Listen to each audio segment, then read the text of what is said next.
Take me to the matches. A little too far. Good enough.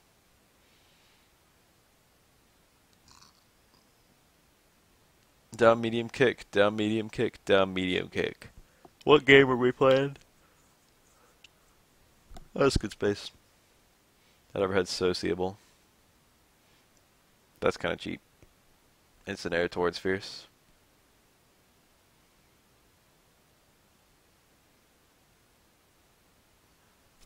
Oh, the Duder man. I forgot to take him off. Fuck him. What's he really doing right now? That was real cool in this game. Yeah, that was really desperate. That was like a series desperate plays. He was trying to catch the gun shoot or the gun underground thing.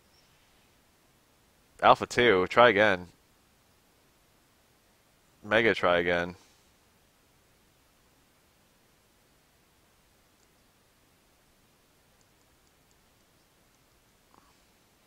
Kind of daring to excel and then go in and actually do a block string, because it's very easy for the opponent to do a counter excel. Area can't do one there because she doesn't have any meter.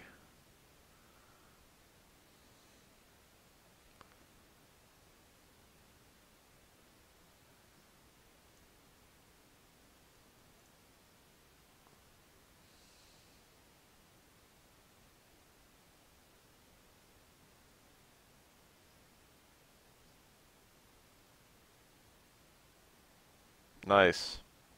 Gal has a little bit of trouble juggling like that. He could have juggled a flash kick post boom. I think. Maybe he had to do crutch. I mean, not post boom. What the hell? He could. I think you can cancel that down. Oh, that's cheap. Get a fucking sonic boom on the screen now. Oh, it's over. Whoa! It wasn't over. This isn't Alpha 3 either.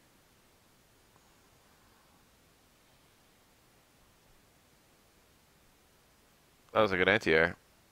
Let's convert. Every little system of this game is perfect. That's what's cool about it.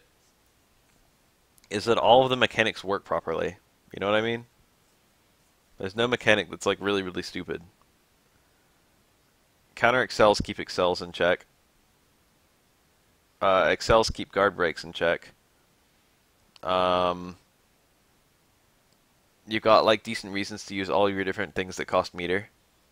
Guard breaks are okay to use, excels are great to use, super cancels are great to use, and even if you do one super cancel into another one, it's not, you don't get like diminishing returns that badly. Nice. Good punish.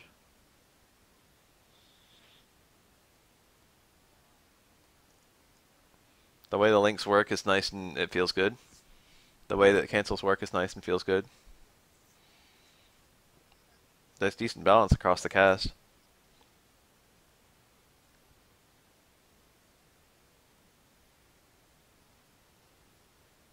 Everything works. There are a lot of games where, like, either everything worked but something was way too stupid, or not everything worked around this era. There are even better games than this where not everything works. There's some really stupid jank shit in CVS2. Honestly, there's some really stupid jank shit in Alpha 3. I mean, not Alpha 3. Well, yeah, obviously Alpha 3. But Third Strike.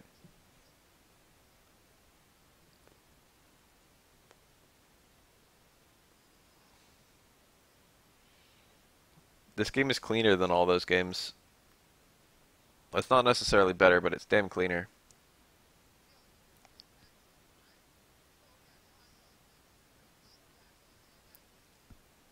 Nice. Super freeze you can just do whenever. And every time you do it. Oh, that's good. There's like not really a whole lot of reason not to just mash block, if you know what I mean, during the opponent's excel. But some characters can kind of stay in during the excel. A lot of characters have like a really extreme pushback on block and excel, but some characters have moves that advance enough that you can kind of compensate for that. That's cheap. I think Al could have anti-aired that, but he picked the wrong thing. But like, while he could have definitely flash kicked, The flash kick would not necessarily have been good because you need a flash kick on the ground to do another flash kick. And it would have just knocked over, so he would have just had to do a whole bunch of flash kicks. His Excel combo would have been shit. If it even worked, which it wouldn't have. I don't think. Whoa. What the fuck? Some kind of elaborate bait. That was good. This should kill, I think. No, he doesn't have enough meter. He needed a second bar. These are decent little conversions. These people know kind of what they're doing. That was a good reaction super.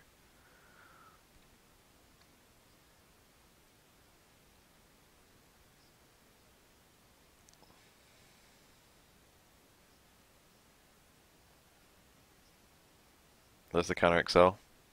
Trying to catch Gal hitting a button.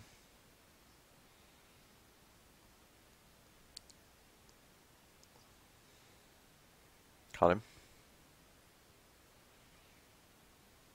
The damage of an Excel isn't super extreme.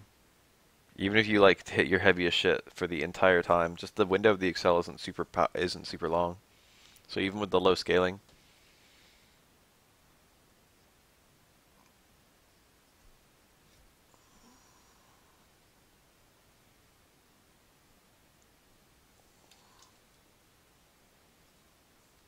what we got next? Still free play. Is these two? Hokuto? No. Hokuto versus someone though. Hokuto and Sean. Sean is pretty good in this game. She's neat too.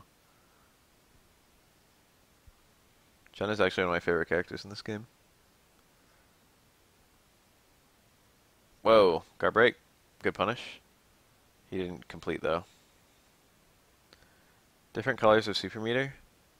Green means an incomplete bar. Blue means 1 bar. I think yellow is 2 and red is 3. It's showing you in color how many bars you have access to.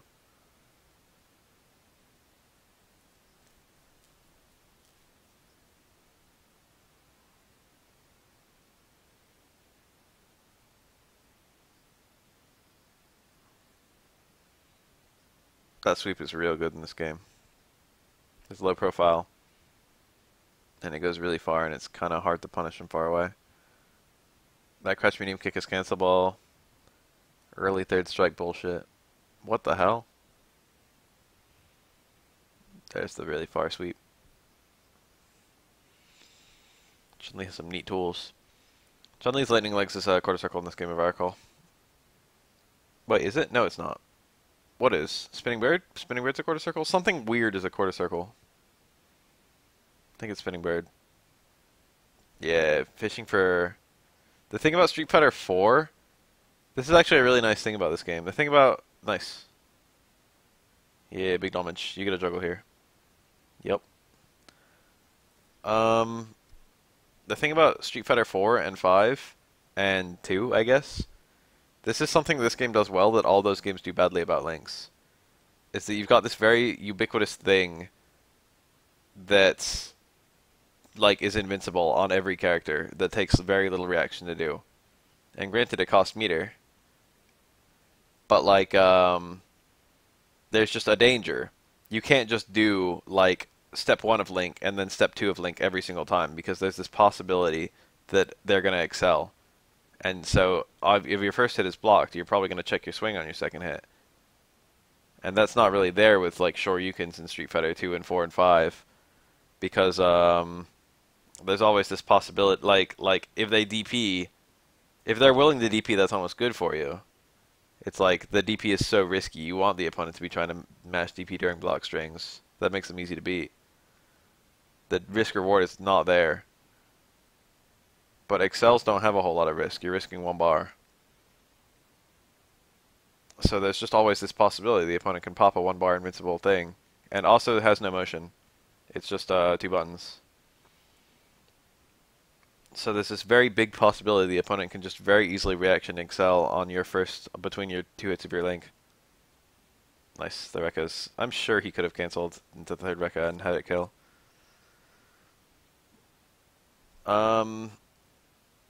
So in Street Fighter 2 and 4 and 5, it's always like, okay, I did my first attack and it was blocked. I guess I'll do my second attack anyway. Because a lot of them, there's not that much. The opponent has to do something really, really unsafe to punish the second one. So even after your first attack of your link is blocked, it's plus frames, like anyway, for like 99% of cases. And because it's plus frames, not only are you having like a combo on hit, but you're having like a mix-up on block. I mean, this game still has a mix-up on block, but it's a mix-up that's not as bad for the defender. And that gives the game a very different like turn order, I guess. It's not so bad to be subjected to like a block string in this game. Or it is. It depends on your meter.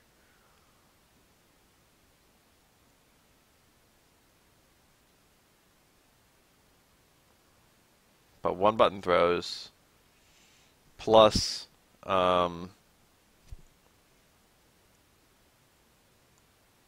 button throws plus like no block damage except on, special moves. Plus like the danger of you popping your invincible safe thing. I think most people just play the emulated arcade version, to be honest. I don't think most people play this game. And the people who do play it probably mostly play on like, I doubt they play on like fucking, they probably just play on arcade board.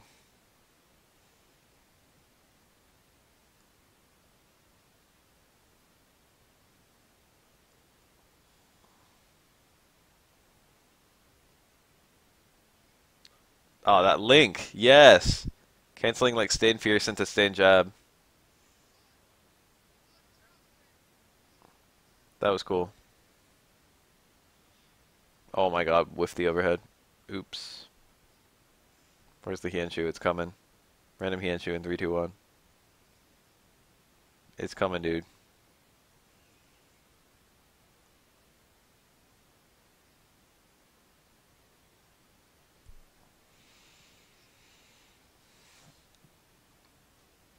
Safe supers is kind of cool, but they also have to not be that rewarding.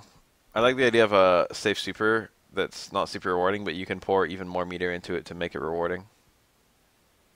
So like 2 bars to have a super that's rewarding, but 1 bar to have a super that's safe. This game allows for stuff like that. That's why it's good.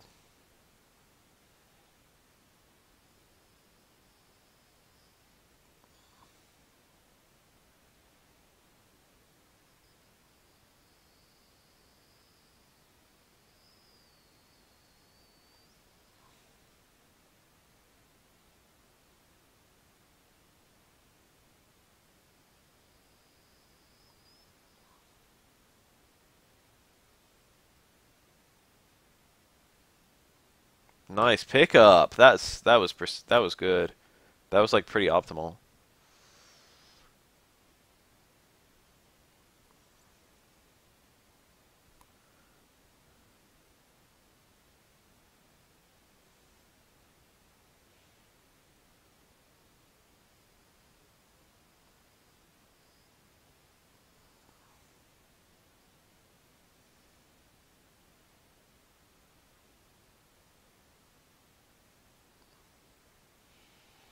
You know what I feel like is an area where a lot of fighting games fail?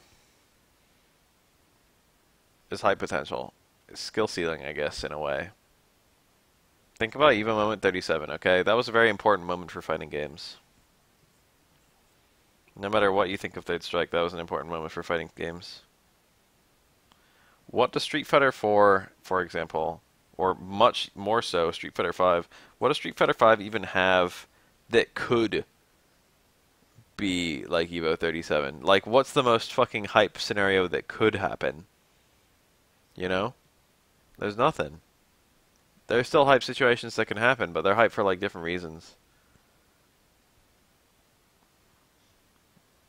Remember when Daigo got like double perfected by Punko or whatever? That was like one of the most hype things that could possibly happen. A good ass player being double perfected.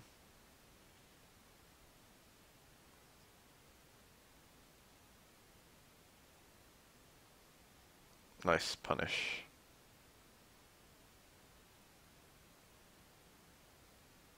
I can think of tons of not quite Evo 37 moments that could happen in Third Strike still, you know? Like, you could take that scenario and do it in like 20 different ways, and it would be just as hype anyway. If there was like a clutch Ken Super 3 parry into a hyper optimal combo punish. Those have happened, and they've been hype. There have been a lot of people who have done the Evo moment 37 now. It's like a good, like 15 who have done, like, dodge chip kill with Chun-Li parry in tournament scenario.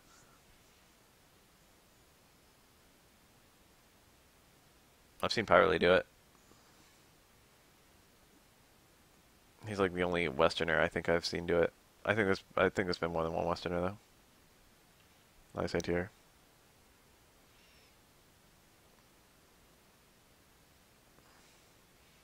Yes, I do.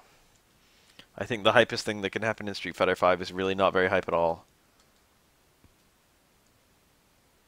It needs more hyper-specific shit. Like that. Parries were good because they were hyper-specific. Daigo was prepared for like some completely insane scenario.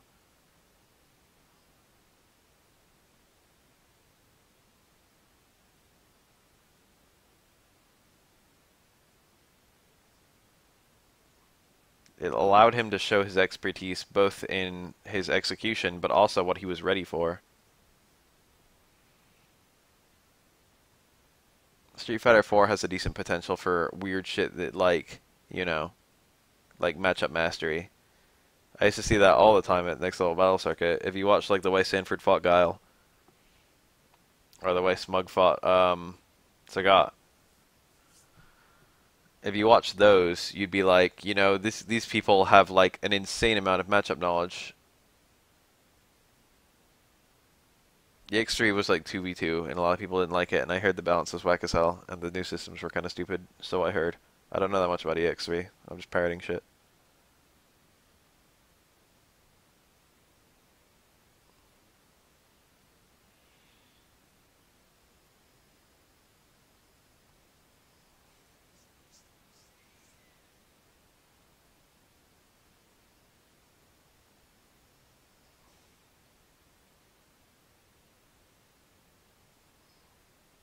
It's 50-50. It's so cheap.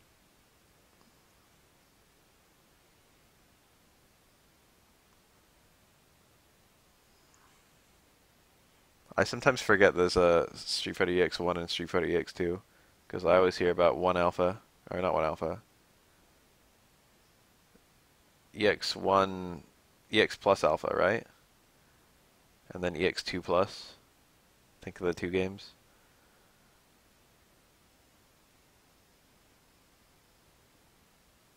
I might do a Cap Cup recap.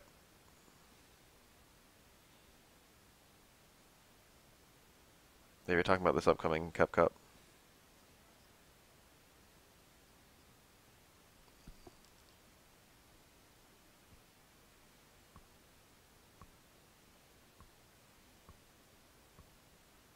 Neat.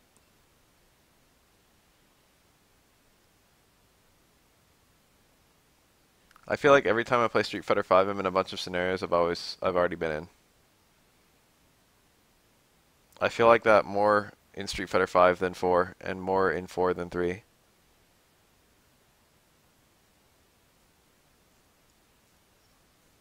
Where's the creativity, damn it?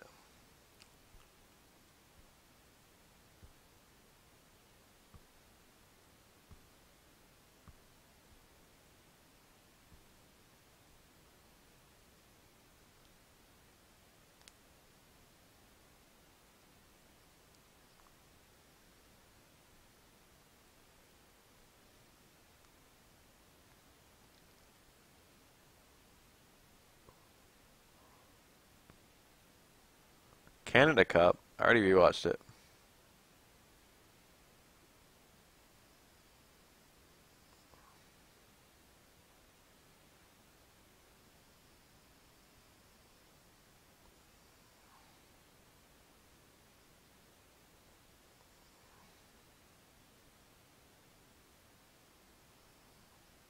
That's pretty cheap, depending on the timing of the walk forward before the jump, I think.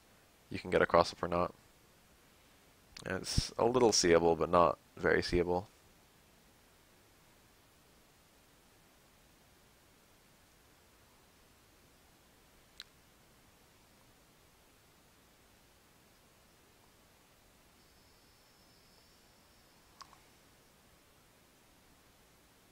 He saw the first frame of the jump. This should kill. Oh, he dropped it.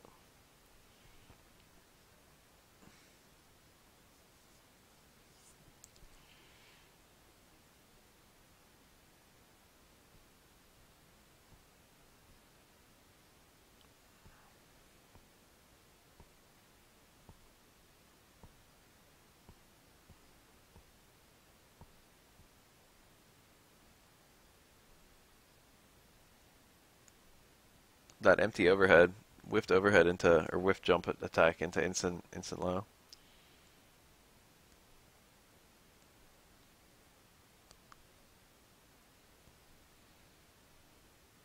I'm gonna be 100% honest, like, I have a lot more fun watching MVCI than Street Fighter 5.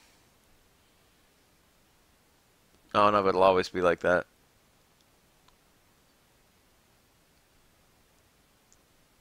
But I'm really curious for the shit that people come up with it for MVCI.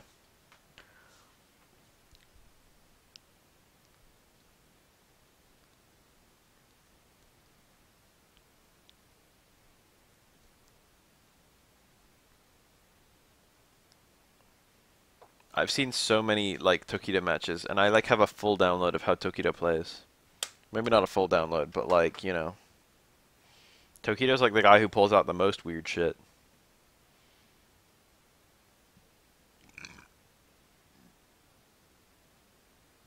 And I've seen like the full component of how he plays.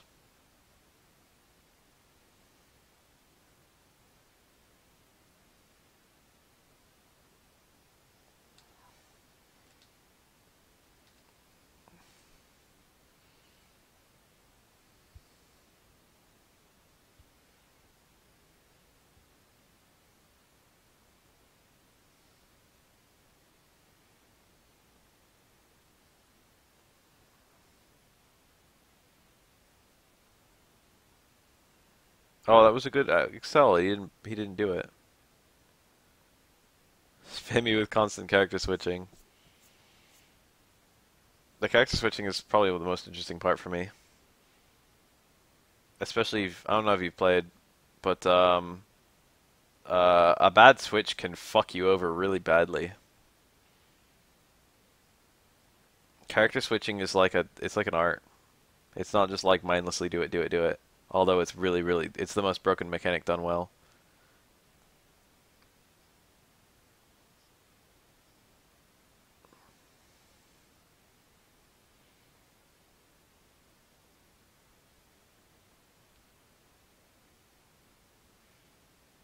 It's definitely not a guaranteed mix-up off of any button or move. Like, how is it? I don't see how it leads to a mix-up. Birthday's not the worst thing that can happen to you, although it sucks.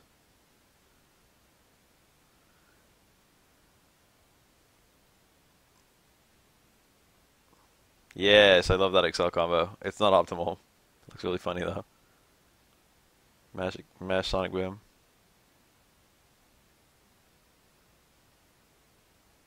Can you get it? Yeah, that was sick. Good conversion. That ender is tight.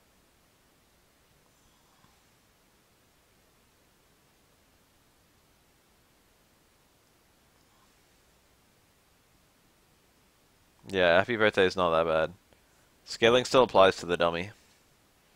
And the worst thing that happens about a Happy Birthday, this is why Happy Birthday actually sucks, is because you can tag to combo break, but you can't do that if you're being Happy Birthdayed. So you can lose half your health in one combo, especially the first combo of the match where you can't break it. And if you get hit by the next combo with like a Happy Birthday, for example, you can lose your first character without ever having the opportunity to switch out. I should say without ever having the opportunity, but you know, most people don't eat a full combo and then switch out like immediately. That's safe, I think.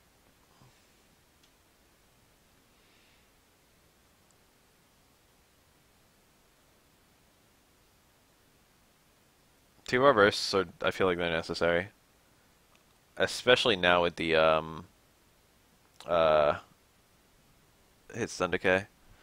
But even without them, happy birthday is two characters caught. Yeah, some old ass marble slang.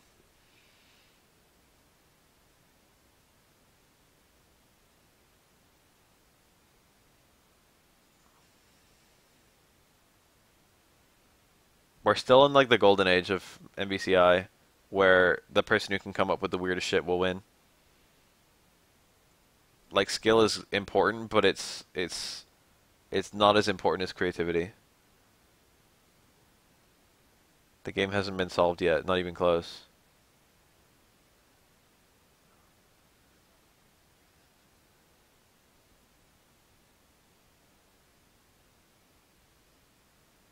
OTG is on the ground and or off the ground, depending on who you ask. It just means hitting someone while they're knocked over.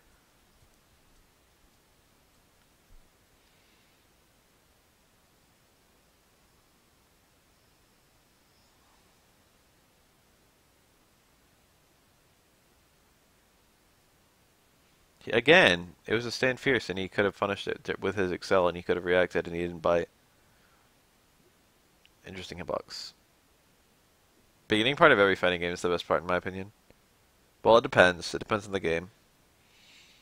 Some games are really, really ugly and messy until the people figure them out.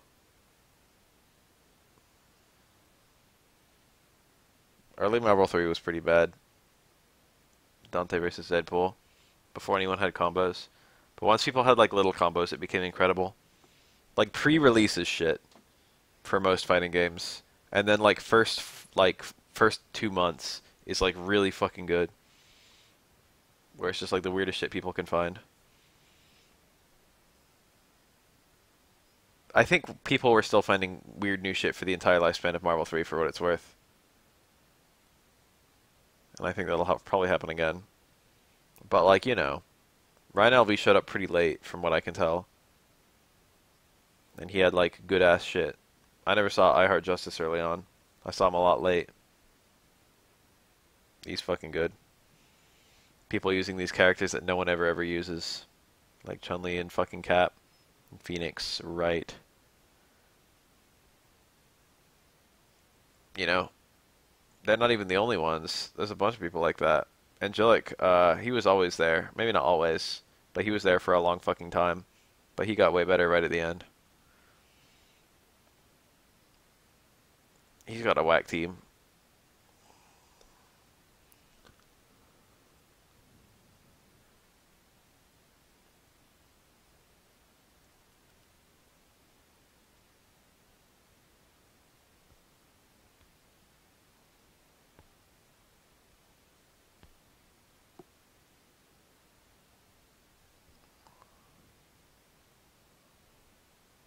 The one thing that makes me sad about MVC3 is that not every character got unlocked by the lifespan of the game. We saw almost everyone, but there were still some characters that never actually, showed up. You can do 3 if you want. Oh, he's going for 3.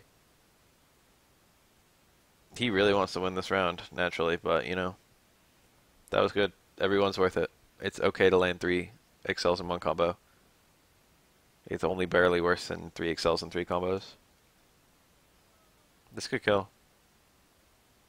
Never mind. He did the combo I was thinking of, and it didn't kill. Whew!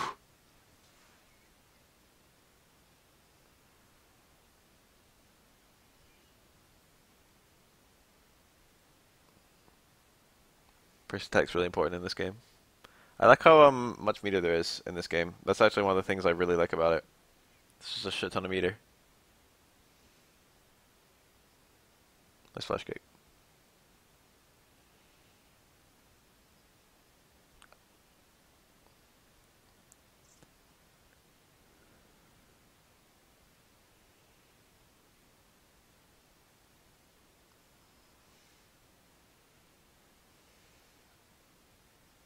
The sweeps. That combo is really consistent, but really weak. Yeah, I'm super eager for how Street Fighter V is going to work. However, I'm gonna have to re-release every fucking B&B video. Well, it depends. Depends on how much they really change.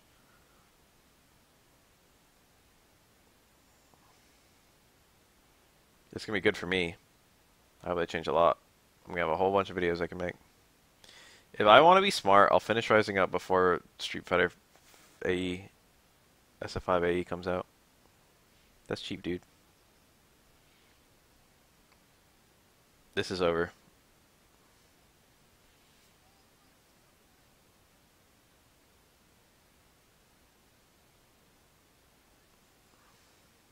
This game has no EX moves. EX moves are... They were invented in Darkstalkers, I think, and they went to Street Fighter 3, then Street Fighter 4. They aren't in Alpha, they aren't in this game, they aren't in CBS 2. Or any CBS. They aren't in Marvel.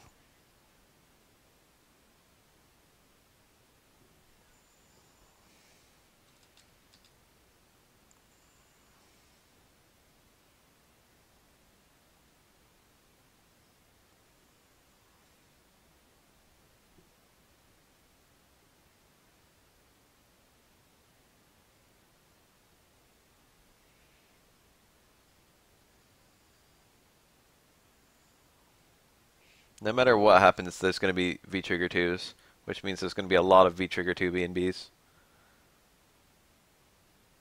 I have to become an expert on those very, very quickly. To be honest, I did all my own research for every single V-Trigger.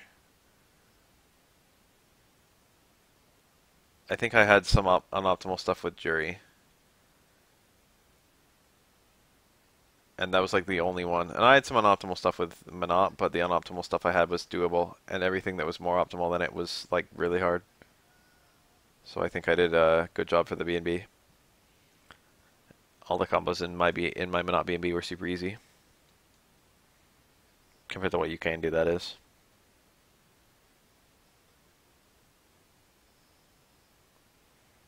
But like every other V-Trigger, I pretty much found the optimal stuff just by myself.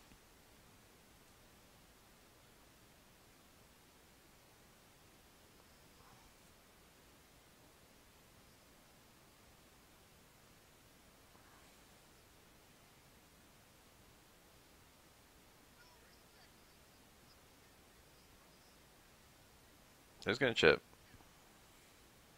I guess if he didn't have, if he wasn't hitting a button, he could have excelled and killed. Um, there's probably gonna be a balance patch with the V-Trigger stuff.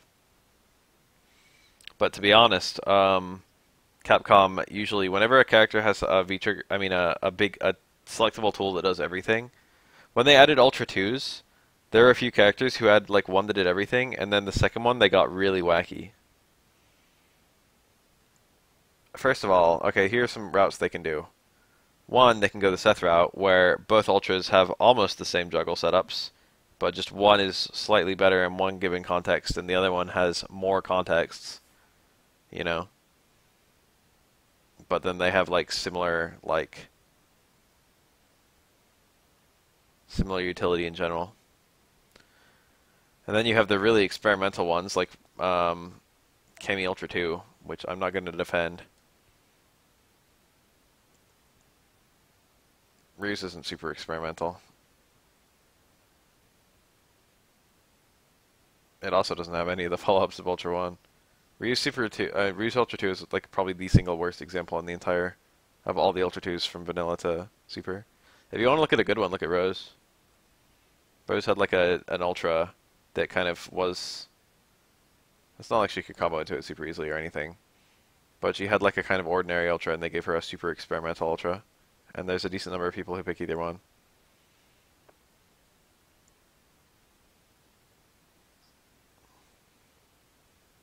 Chun-Li's, Sakura's have a lot of shared ground. But one is a little better in some contexts and the other is a little better in other contexts.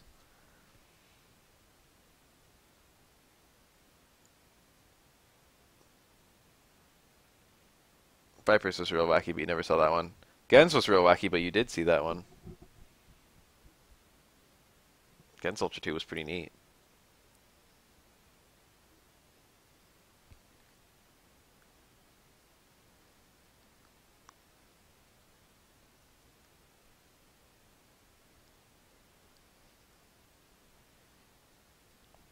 Goku Ultra 1 already had a decent number of setups, and then his Ultra 2 ended up having even more setups, but a little bit less rewarding to land.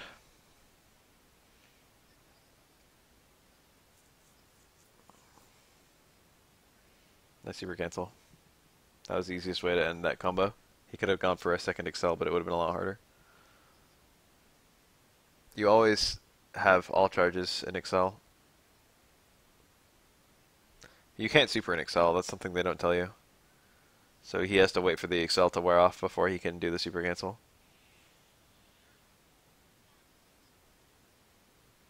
Balrog is a character where I actually am not sure how they could improve his V-trigger at all, or his V-skill. Urien, they could have some fun. Gal, they could have some fun. Ibuki, they could have some fun. I can think of some V-triggers for those characters that would, like, you know, help them a lot.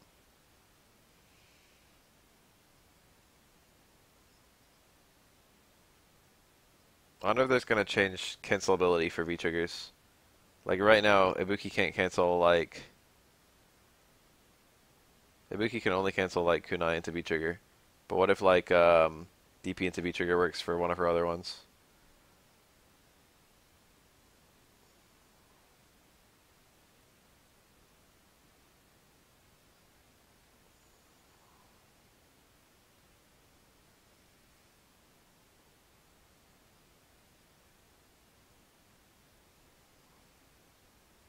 There's no way that could have killed no matter what. Oh, that was really safe. I doubt it. They haven't said anything about V-skill and V-reversal, but I wouldn't hold my breath. Okay, Ibuki's DP isn't even invincible, first of all. But I was just using an example of, like, um, you know, I wonder if they're going to change the cancelability. What if we use Ultra? What if his V-trigger 1 doesn't cancel from specials, but his V-trigger 2 does? Zeku's V-trigger is definitely not his thing. Menat, we'll have to just have... I think what they'll do with Menat is just give her a really easy V-trigger for her second one. Her EXDP is invincible, but, you know, if they gave her EXDP into V-trigger, they would undoubtedly make it like -5 on block.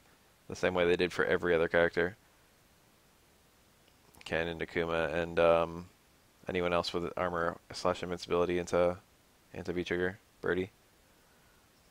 Zeku V-trigger is the little normal flurry. Zeku's thing is for dead certain his ability to stance change. I wouldn't call Zeku's V-trigger like very fundamental to his game plan at all. Obviously he'd like to land it, but it's not like his character is built around it. The only way his character is really built around it is that all his normals have like consistent.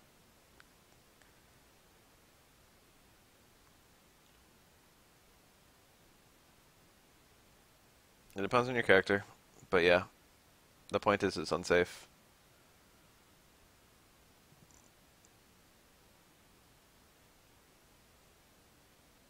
It's not so unsafe that people never do it, but it's unsafe enough that you are worse off for having done it and having been blocked than not having done it, considerably.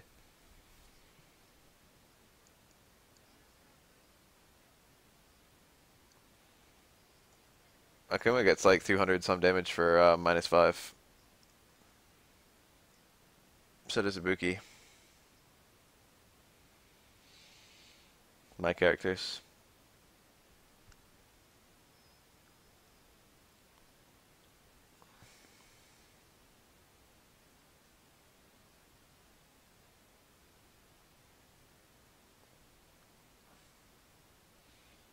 The only character who doesn't get okay damage for fucking -5 is like Fong. Akuma is definitely not made for that. Ibuki you could maybe say. But like half the cast is made for that.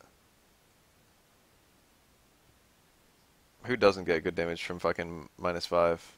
Name a character. That's not Fong.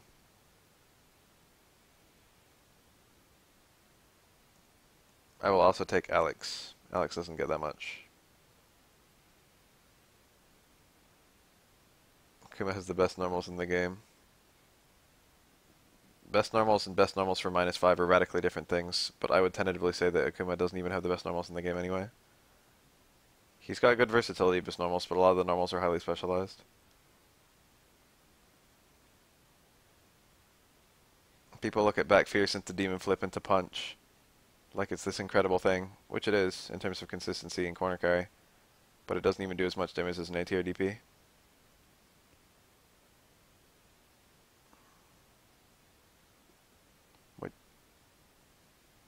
And DPs also work against dive kicks, which back fierce doesn't.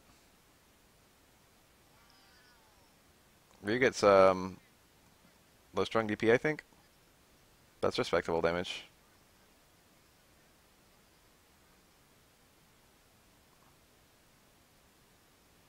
Hell, even stand short DP does pretty good damage. That's like 200 some. That's like right around 200, I think. I think stand short is like 40 and DP is like 150. And Ryu's also a character who doesn't get much. Ryu's low end. The only characters who don't have a 5-frame medium usually get decent damage off lights. Akuma normals are good, they're just like not necessarily built for speed. For -5 punishes. I mean, what does it mean to be built for -5 punishes? That means you can hit stand medium kick. The fact that Akuma has a 5-frame medium at all means he's good for that, but that also like goes for like over half the cast.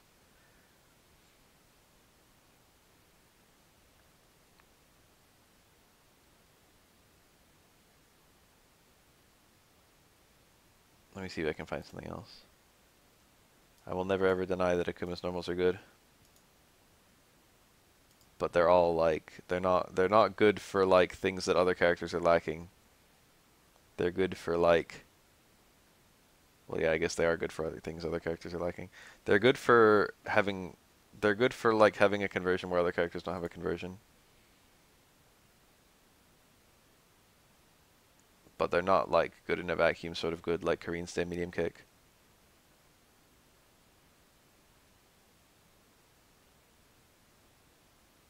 Akuma doesn't get any setup off of knockdown, or he doesn't get any abnormal setup off of knockdown. The only abnormal setup he has out of knockdown is that he can actually get like a button meaty after forward throw, which is not always the case for most of the cast. I watch hella Pokemon videos, but never on stream.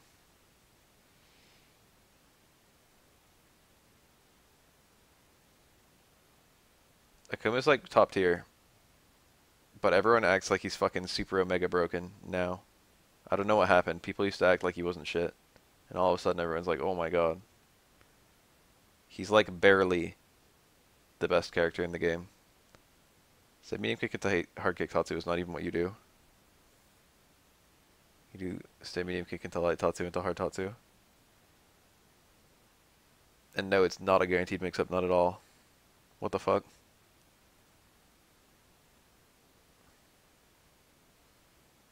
You get good Oki in the corner.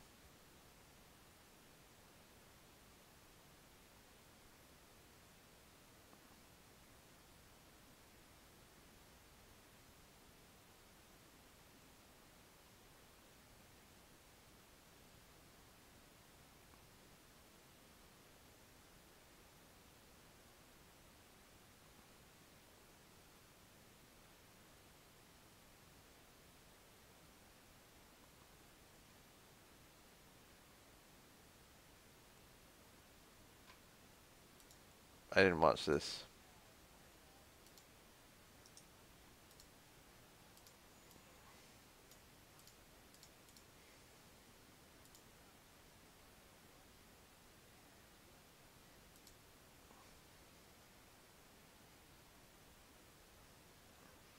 Damn. They reflect. Reality Stone has pretty long block stun.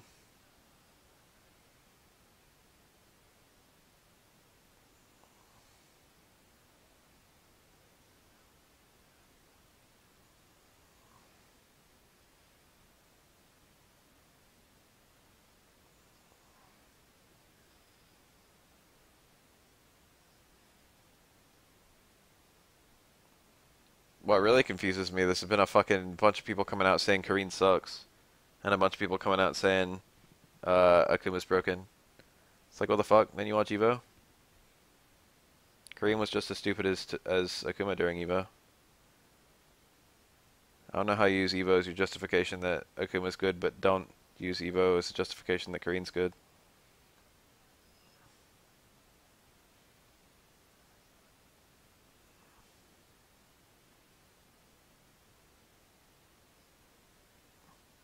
I feel like there's like 5 characters who are all as good as each other, and then like 10 more characters who are all a little bit worse than all them,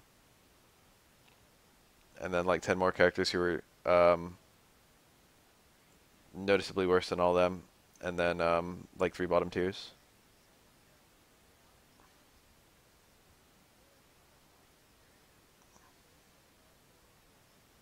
Geef is real good now. Why even play this out, Killer Kai? Look at all that fucking... Look at all that. No, it's still worth it to play it out. You're hoping that the opponent's gonna reveal some fucking tool. Or that you can be that next fucking giant moment.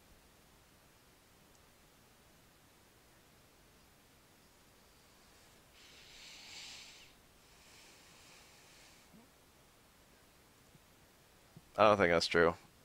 Geef's damage isn't actually even that good. Not at all. Geef's done pretty well. Rashid's damage isn't that good, and he's done really well in tournaments. Akuma's damage it's above average, but it's not like amazing. It's like probably like top 10, but not top 5. Characters like Abigail and Birdie have like the best damage in the game. They haven't done super well.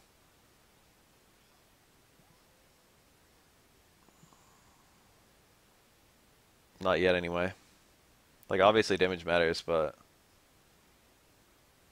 I don't think the tiers are decided by damage or anything.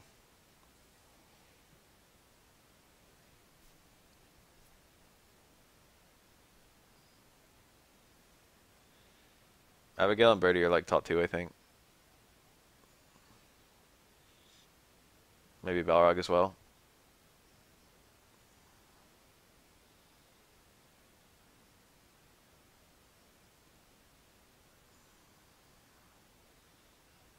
I didn't say Akuma wasn't top 10. I'm just saying his damage isn't top 10. Or is top 10, but isn't top 5. Urian's damage isn't super high either. Although he has some really high damage V-trigger stuff. The damage disparity is not that big in Street Fighter V anyway. There's like a few random outliers. It's like Fong's damage is shit. But like most characters have pretty similar damage in pretty similar contexts.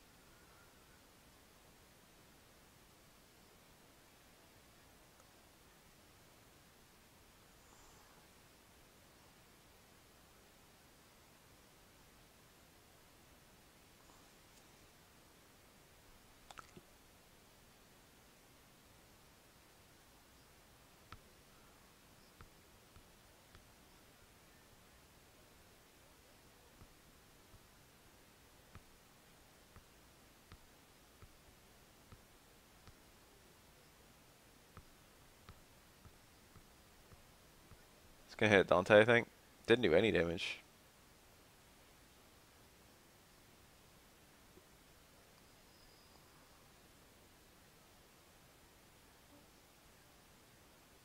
What's wrong with AE? Wait, time out. What's wrong with AE? Literally, what's wrong at all? You know why Capcom's making AE? It's because fans requested it. And also, like, most people are in favor of it. And also, it's free for people who already own the game.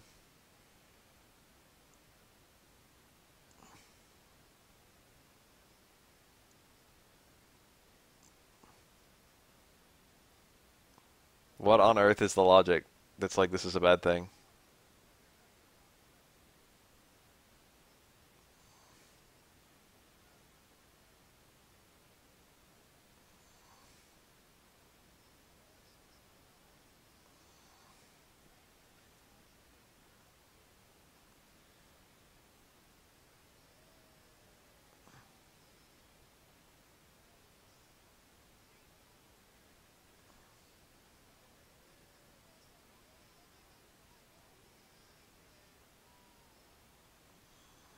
This was planned. Fuck off.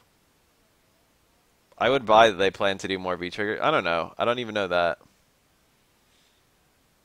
But even if they could have done that without they could have done that without a new game.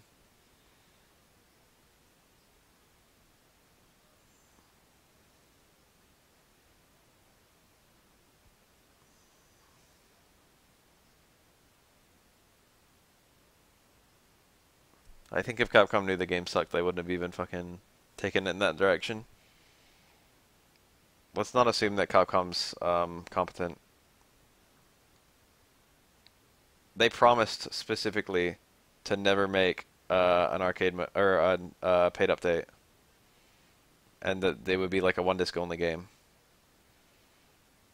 I think they would not have promised that if they knew that it would bite them in the ass.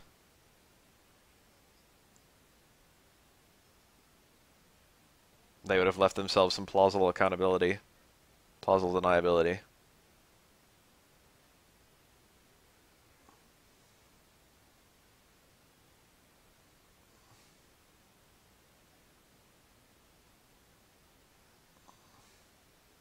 Surprised he had time to jump. Oh, it was the other Dante jumping. It was the roll.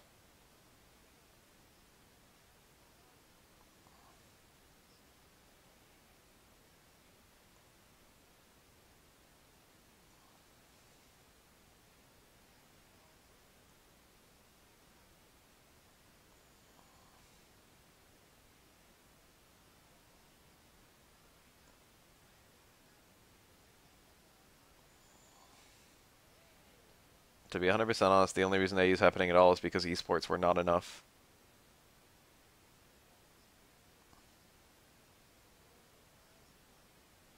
I don't understand the logic here.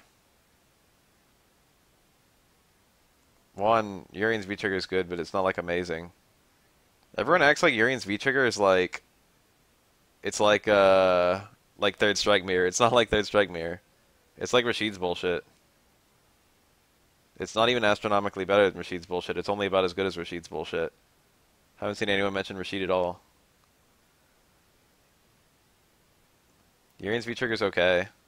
It's like mostly good because you can combo out of a throw, so you've got a solid mix-up that can lead to the V-Trigger instead of just like a hit that can lead to the V-Trigger. But it's not like amazing. No, I'm serious. I'm dead serious.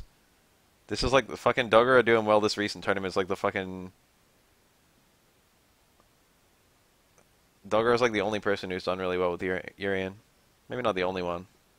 It's definitely... Vuki's is way better. Urian is not top 2. He's probably not top 5. I'd say Balrox is way better than that.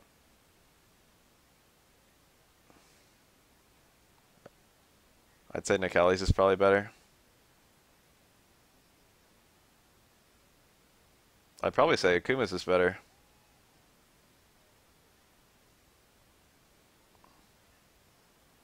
I might say Giles is better.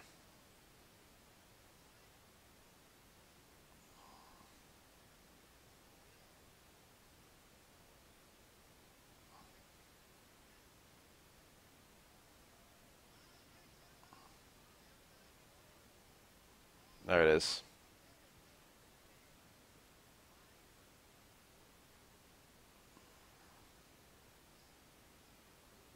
Mirror's not that bad. What does Mirror really do? Okay. It lets you combo out of an EX tackle or an EX fireball. Okay. That's one thing it does. So that's like on the same territory as every other V-Trigger in the game. It lets you combo out of a throw. That's quite rare and quite unique and quite good. But you get pretty small combos out of those unless you have a very specific setup. And if you have the very specific setup, then the opponent knows so that if they get thrown, they get. You can see the setup into the as the person getting thrown, so you know not to get thrown in those contexts. I should say you should know. It kind of gives a safe high-low. It does give a safe high-low. It's just that like the overheads are reactable.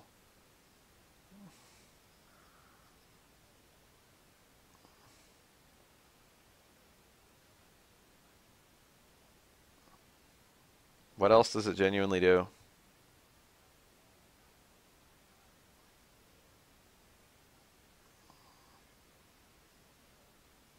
It's not like mirrored combos even do that much damage either.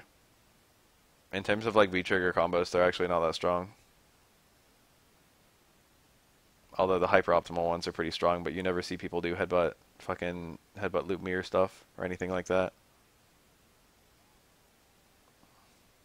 That's the main thing?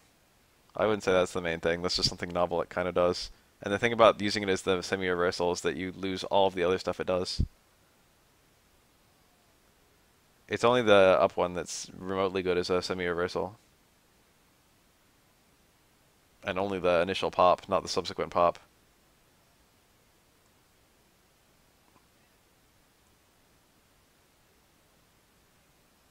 Hello? What are you talking about? Urian's good V-trigger combos are literally the hardest V-trigger combos in the whole game. I've seen KO's Elena.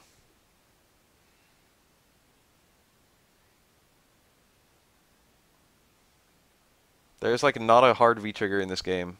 There's Minot. That's like the only one that's even remotely hard. But Urian's actually require like setups, which most characters don't.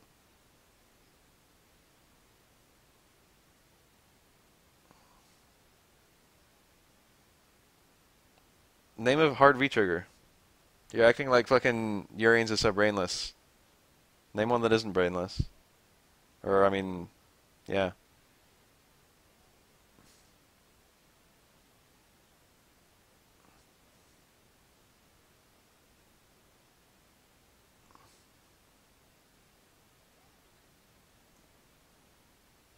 There are literally no hard V-triggers to execute except maybe Boxer and maybe Minot.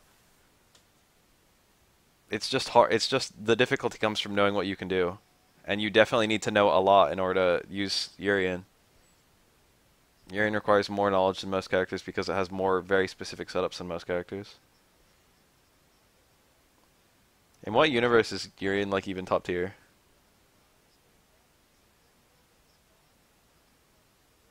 I feel like Urian has bad neutral. He's just a character who rewards like people who have a lot of tech. He's got a high ceiling. He's definitely viable at top tier.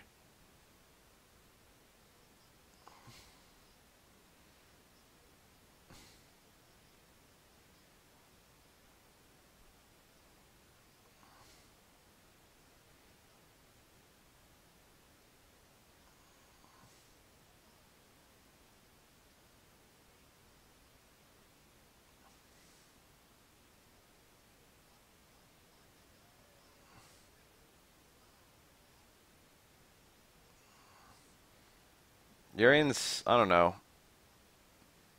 Urian has counterplay people like aren't really good at. I don't think Urian was ever. I mean, I always think he was like competitive with top tier. But I think even at the very best he ever was, um, he was probably high. And I think he's probably still high.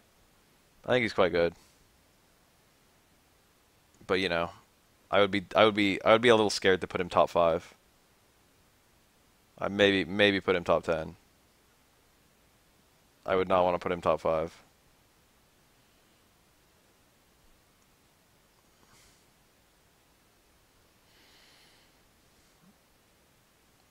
Gallop V-Trigger has some hard stuff, but you don't need to do it. But if you do it, it's pretty good, which is exactly the same as like Urian. Damn it, we just had this conversation. I'm more afraid of Balrog's second V-Trigger, because that's a lot harder to replace.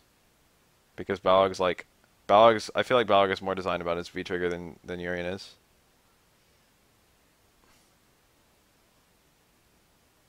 Balrog loses a lot by having a different V-Trigger.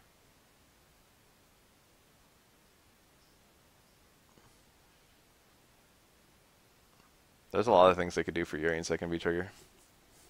Even though they just make it a fucking super high stun thing, like Denjin. Super high stun projectile. Like his Super 2 and Third Strike. What I'm thinking they might actually do with Urian is give him a Balrog style V-Trigger. Like if they make it so if you do a tackle and then you're in V-Trigger, you can add on a second tackle. Stuff like that. And then it makes it look like Balrog V-Trigger. But it also makes it look like Urian Super 1. That's what I think they might actually do. I could see that. And that would be pretty good. Make tackles safe. Give you combos out of tackles. Or I should say increase damage out of tackles. That's like something that could absolutely happen. Damn, that was all the first match of the tournament. Yeah, the fourth strike tackles. That's what I'm thinking of. That's like something they really could do, to be honest. That's like one of the most likely things I see them doing. Because his Super is already a reference to Super 2. So if they were going to have a reference to Super 1, that would be good. And that's how they would do it. And they have a good basis with Balrog.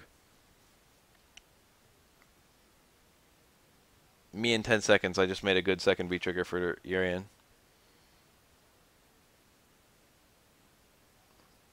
If you have V-Skill up and if you're in V-Trigger, you have Armored Safe specials.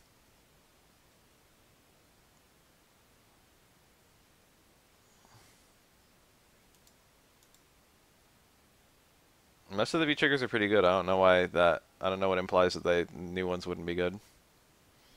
What is this team?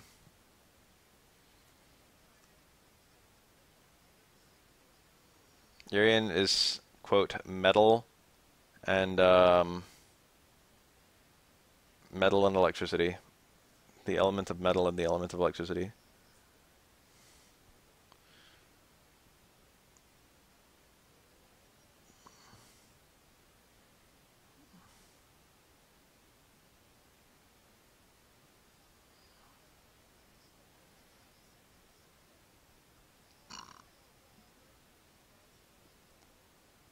Nice counter.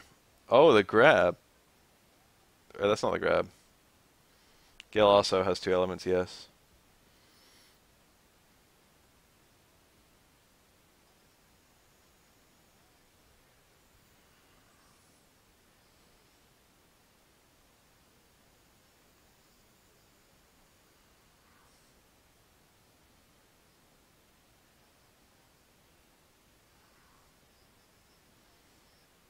I think there will be some second V-Triggers that suck dick, don't get me wrong.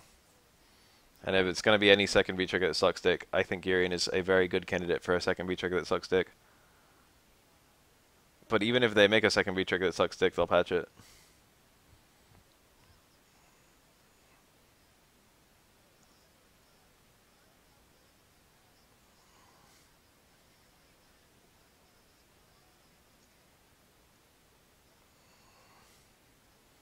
You don't get an argument out of me there. It's like common knowledge that they did that. I think they need to make a lot of new shit to make the game interesting. A second V-Trigger is not enough in my book.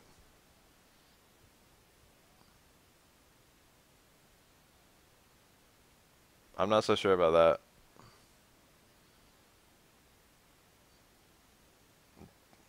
Daigo was the Street Fighter 4 poster boy, maybe.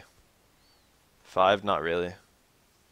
The only thing I can think about him being poster boy was like, him versus, what's his name? The fucking rapper.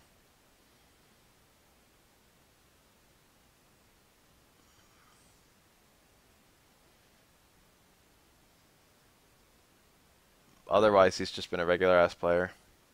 He hasn't even been doing super well.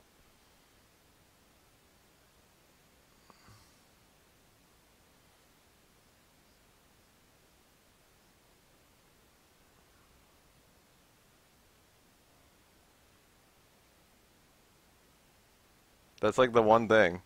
I literally said that's the one thing. What else happened apart from that? In what way is Daigo the poster boy apart from that? Think of one fucking reason. I'll wait.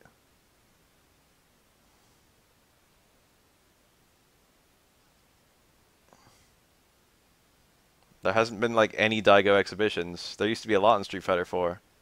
No, I'm serious. Like what? Think of one thing. I'm dead serious. Name one fucking thing. Apart from Lupe Fiasco. That's the only thing I can think of. In what way is he the poster boy? He's just a guy who plays. He's like no more of a poster boy than Tokido is. Except Tokido actually does well. He's no more a poster boy than Punk. He's no more a poster boy than NuckleDo. I don't understand.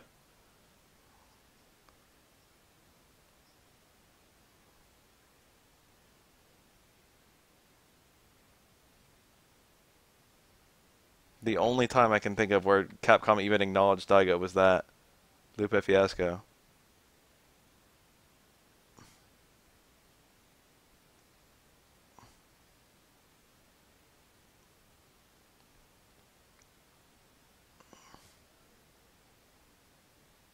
He's a household name, but that's not anything to do with Street Fighter 5. That's literally Street Fighter 4. If Daigo popped into existence come Street Fighter 5, he wouldn't be notable at all. Oh, he would be notable, but like, you know, he wouldn't be anything. He wouldn't be a name, as much a name as any of those guys.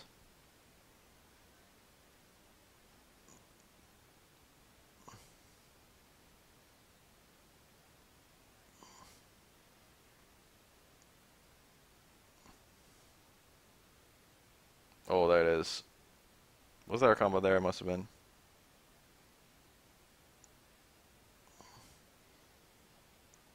Street Fighter 5 would honestly not change if Daigo stopped playing.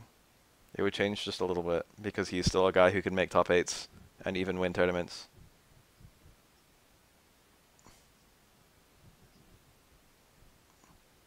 Dog. Daigo is like not even the only one who's been doing all the shit Daigo's been doing for like years. Not even in Japan.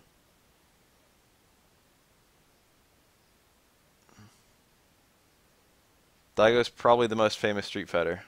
Maybe. I don't even think that.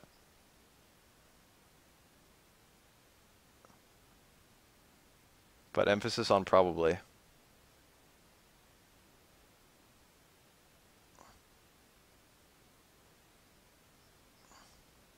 It's not like fucking Daigo leaving the game would be like, oh my god, it's all over. Which is what you seem to be implying. That was a good roll.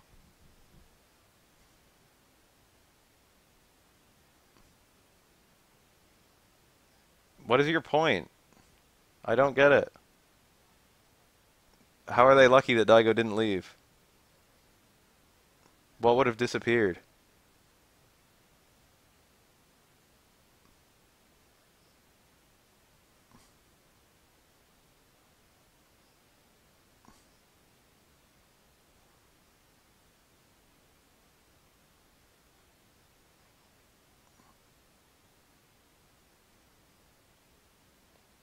I hate when people put themselves in this spot, but it's okay against Nemesis. Should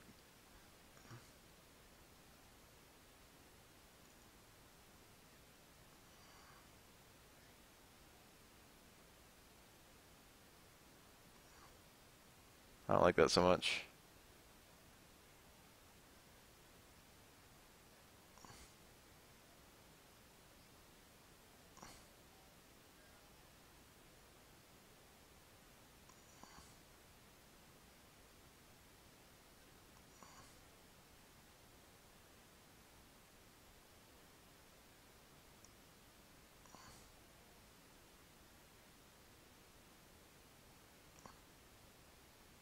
Look, dog, it's not a secret that Street Fighter 5 undersold what it was trying to do.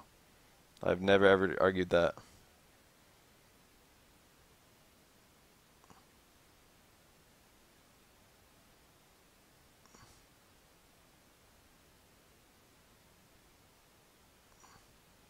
Hager? Okay, so Event Hubs had a little thing recently where people voted on who they thought good characters were. People?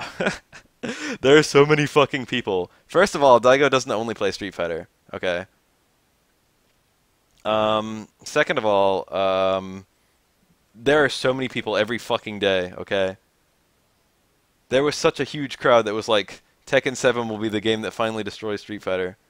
Guilty Gear Xrd will be the game that finally destroys Street Fighter. KO 14 will be the fucking game that finally destroys Street Fighter. I don't know if anyone said that one. MVCI will destroy Street Fighter. I've heard that for every fucking game, okay? It's not that easy.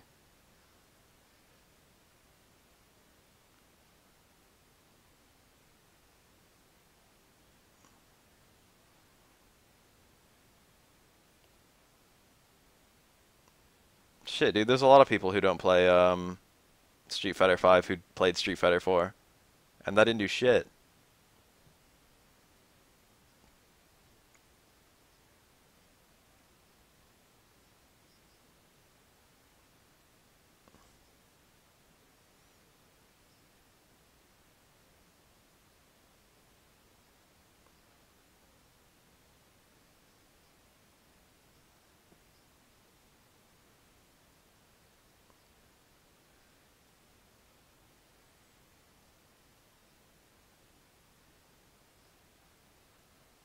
There's a lot of people who I never saw in Street Fighter 4 who are playing 5 now, and there's a lot of people I saw a lot in Street Fighter 4 who are gone from 5. It's a new generation, real talk.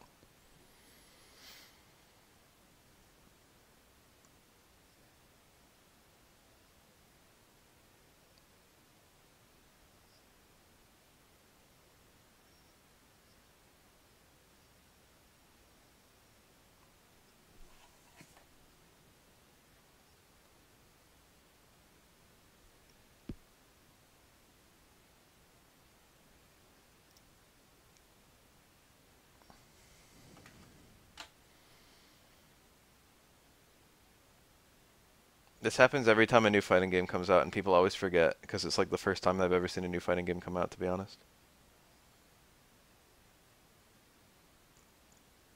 When Street Fighter 3 came out, people were hella like, no, fuck this. When Street Fighter 4 came out, all the Third Strike guys were like, nah, fuck this. When Street Fighter 5 came out, all the Street Fighter 4 guys were like, nah, fuck this. I'm gonna let you guys on a secret right now. Street Fighter 5 Vanilla is like a mile better than Street Fighter 4 Vanilla, which is like a mile better than Street Fighter 3 Vanilla, which is like a mile better than Street Fighter Alpha Vanilla, which is like a mile better than Street Fighter 2 Vanilla. Okay?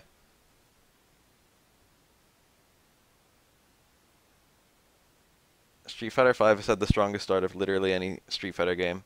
The only reason it didn't match the sales of Street Fighter 4 is because Street Fighter 4 came in a very, very, very big dead zone.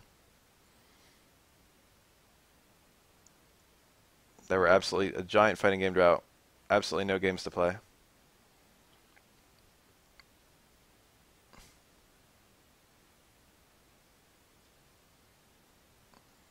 Five did a lot of things really well, balance-wise, even gameplay-wise. It's just an incomplete game. It's all the things that weren't related to gameplay. People didn't even stop. People didn't even start complaining about gameplay until fairly recently. A lot of people were like, gameplay's the only thing they didn't fuck up.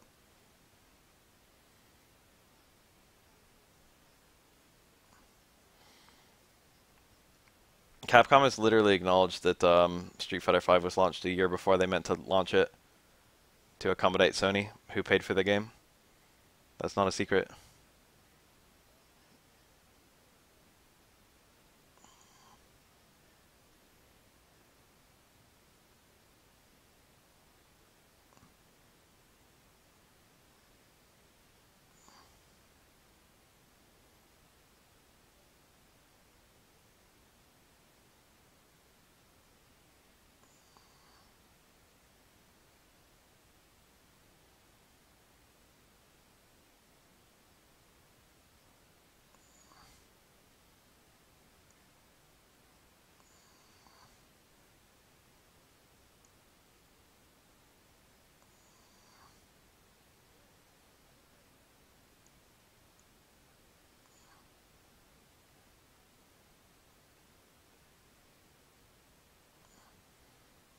Damn, look at Thor bouncing. Thor's taking like no damage though.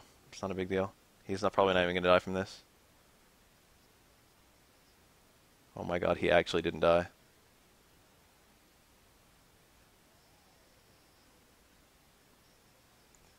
This is still fair. That HP looks so bad, but this is still fair. You get him?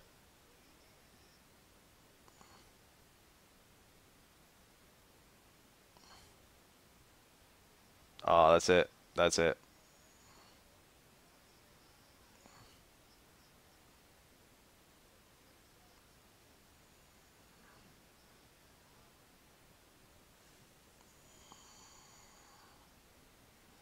Who plays Thor Rocket, dude? What is that?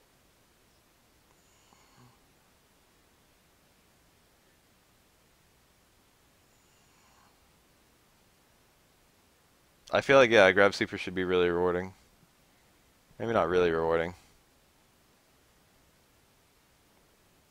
I just like a combo out of it at like, very high scaling.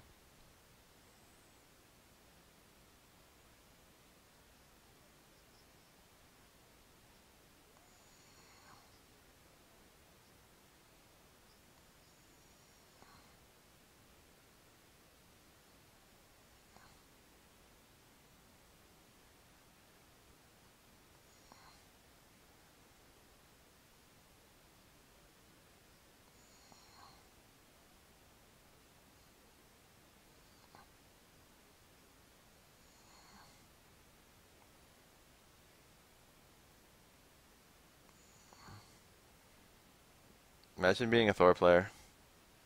Whoa, that combos. Oh, what the fuck? He ruined his own combo. This could kill. This could kill. Counter super in any game, let me think. Because I feel like there has been. I gotta think about this. A good counter super.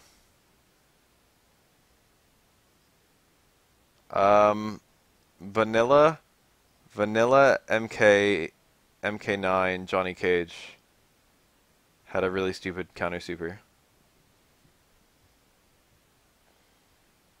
Maybe MKX Sonya Blade as well, actually. MKXL Sonya Blade still has a good super.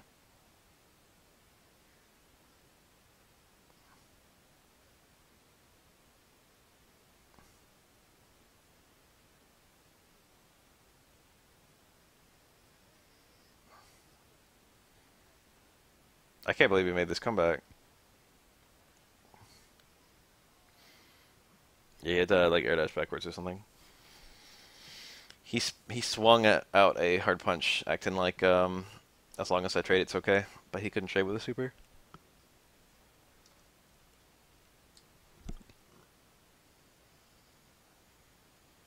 KOF does very strong counter supers, but I couldn't think of a busted one. But they do it right. They do it so that you can't see that it's a counter super until you hit him and shit. First frame activation and whatnot.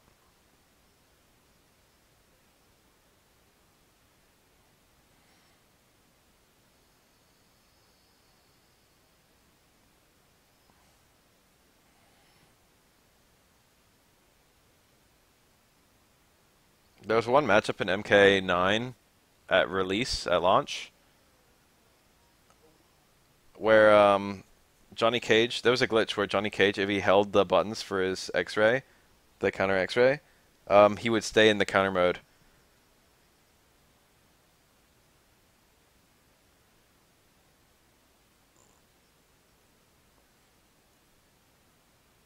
So like if he did the X-ray on you, he would like counter you, and then if he kept on holding the triggers or whatever buttons and just waited, if you ever ended up hitting him again, it would activate the X-ray again.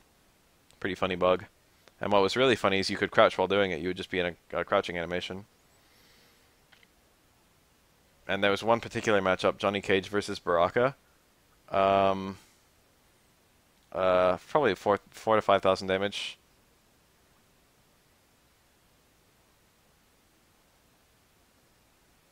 Is the approximate territory you want to be hitting.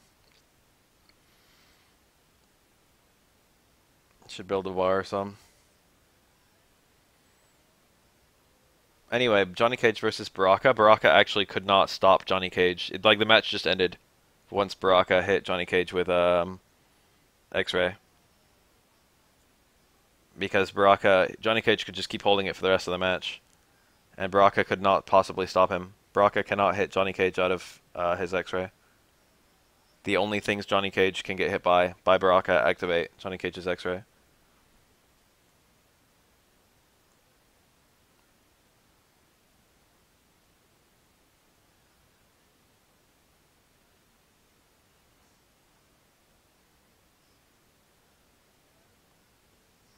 You don't need to block. You can just stay crouching. You don't need to block because any attack that hits you activates the thing. You can't get thrown because you're crouching. You can't hit Johnny Cage with projectile if you only have high projectile, like Baraka does. There's like some other stuff too. Baraka was like a special case of like he literally could not get Johnny Cage to stop doing his super. He was like the only one who fully couldn't. They patched that. I mean, define MK. MKXL isn't being played that much anymore because the Injustice is the new in thing. But MKXL is probably the best thing NetherRealm has ever made by a pretty generous margin in terms of balance and depth and online player base, sales, every measurable thing. MKXL is an extremely good game.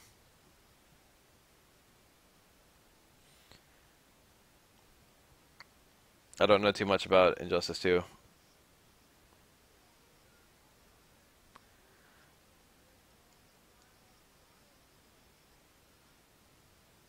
XL is the final release of MKX, the definitive version.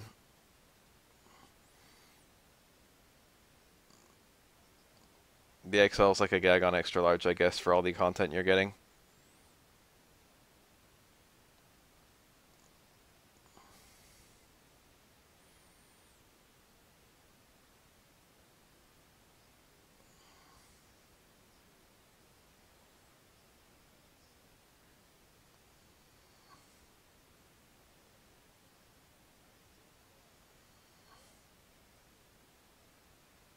MKX is an extremely good game. What's actually about it? It's not a secret. It had a long ass fucking FGC life too.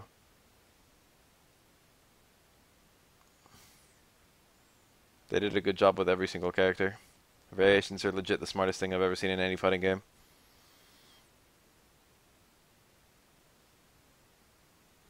I don't like Thor versus Dante like this.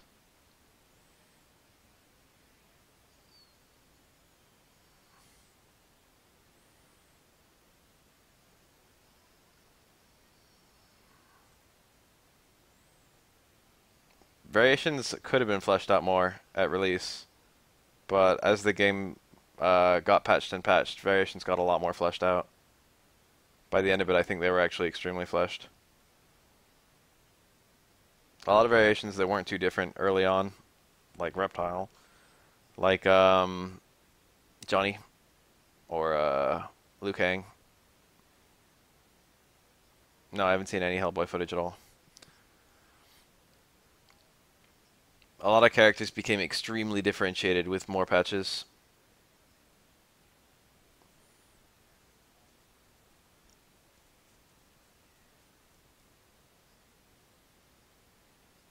Melty Blood has it, yeah.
Firebrand's eye. He lost his gimmicks, but became a much more solid character.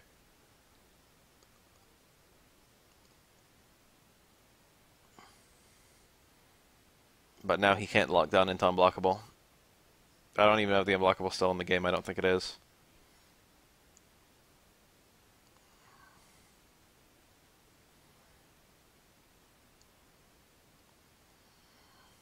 Dante's giant fucking hitboxes. That was honestly nasty.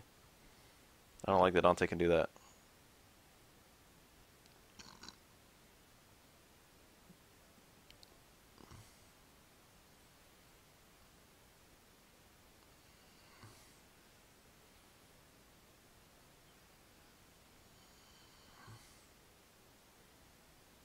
That was a good pickup.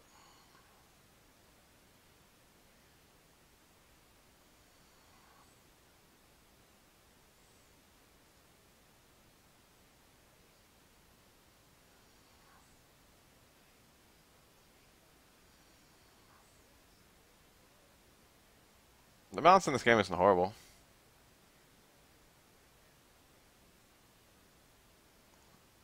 It's a really hard game to balance. A lot of characters who haven't shown like success in tournament yet, like Strange, maybe, still have a lot of cool tech. It's just there aren't that many people playing them. I wouldn't be surprised if Strange was high tier, to be honest, from what I know of him, which is not much. But a lot of his stuff seems kind of good.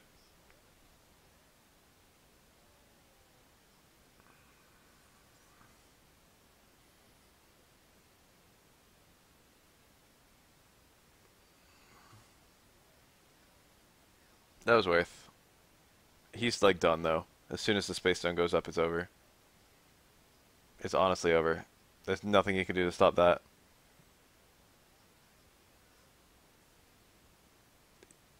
This mix-up is too good. And the second he got it, it's over. I mean, they strive for balance in MVC.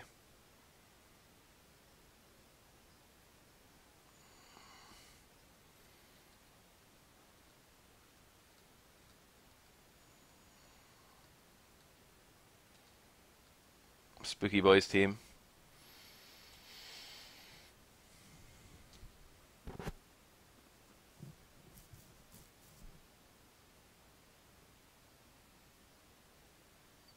A lot of characters became a lot more fundamental in this game than they were in Marvel 3. Zero is one of them, I suppose. Dormammu might be. Dormammu certainly changed. I don't know if I would call Dante more fundamental. Not really. He was always pretty fundamental.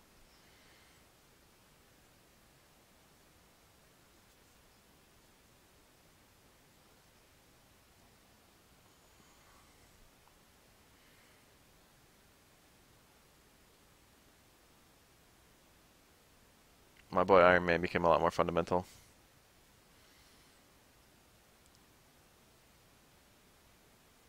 Nemesis became a lot more fundamental. Why go Dante Zero? What do you mean? They're good. Or are you just saying they're like, I don't know. They're good. There are two top tier characters from the last game who are maybe top tier characters in this game, who everyone already knows how to play. Their set play developed really quick. Particularly Dante. Zero's pretty good, don't get me wrong. But I don't think he's like top. He might be. They mesh pretty well.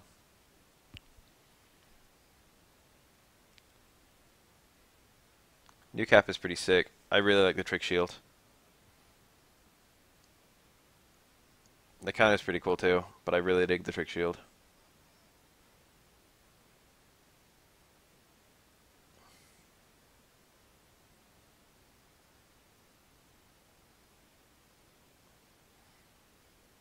I like how he lost like low shield slash, but he like lost the need for low shield slash.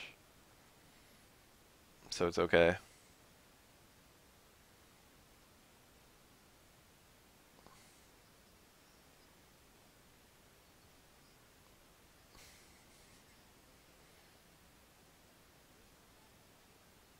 Dante actually could have done a level 3 there maybe. That'd have been dang.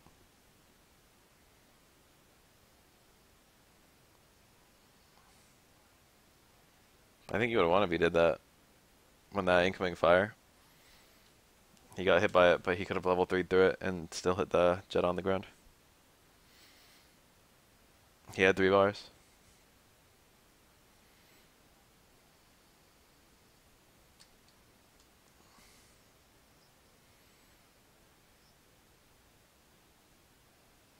I care about this match. I'll see who's next. I already saw both of these players play earlier.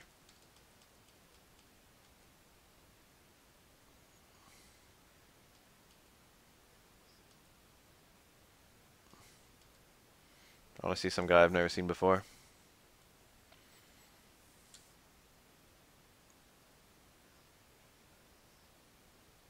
I saw both these guys earlier. Oh, this is losers finals. God damn, that wasn't top 8, was it?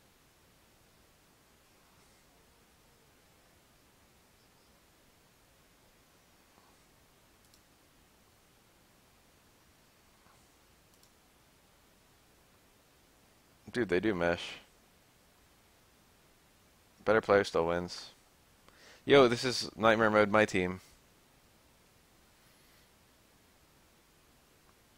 This guy's running fucking... This is PM Bath. Or maybe this is AM Bath and I'm PM Bath. Is this actually his team? Oh, it's not. What the fuck is this? 2 caps! My body's ready for 2 caps. Yes! 2 caps is just the right number of caps. I love how he has an hour to combo after Trick Shield.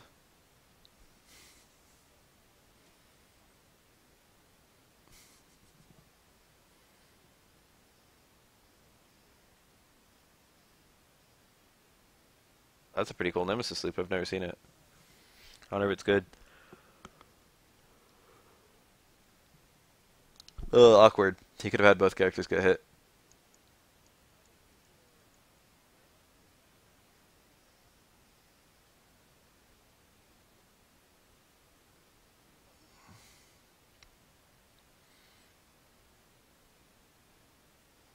Nice. He could have comboed that.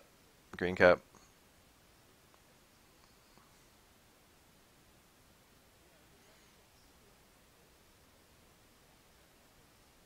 Nemesis was like bottom tier in MVC3.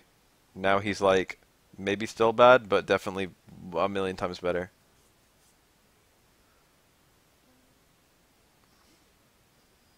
Huh? He got it to go the wrong direction. He got level 3. That's a grab. That sucks. He burned a lot of bar. And also he was unsafe.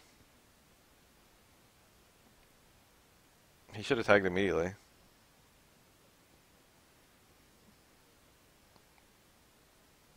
Hit buttons. There we go. Like that.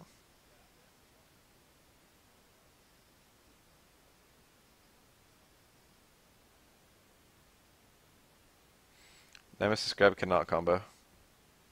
He needs a reset. No grabs combo in this game that I'm aware of. There's a lot of characters in this game, dog.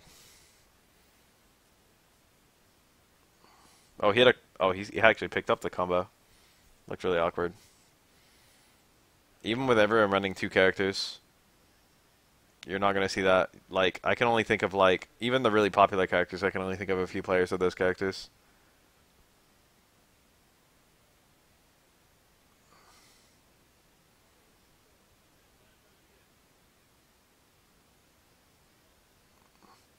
Oh. I see Dante in every team, and I couldn't name 10 teams that have Dante.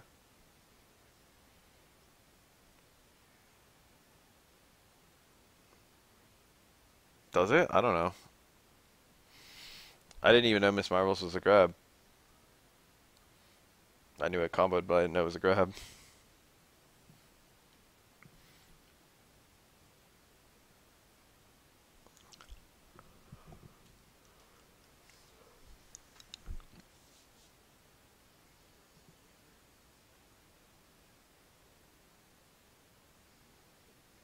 You can say that for like a fuck ton of the cast.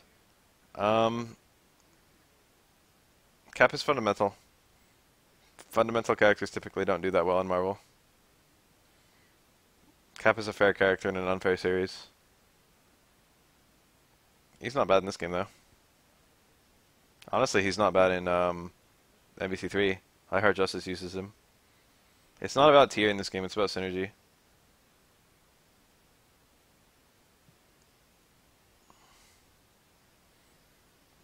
I don't know about this game, but that's how it is in Marvel 3. Morgan's probably, Morgan was regarded to be kind of a bad character for a while. She's top tier, don't get me wrong, but she's top tier by merit of synergy.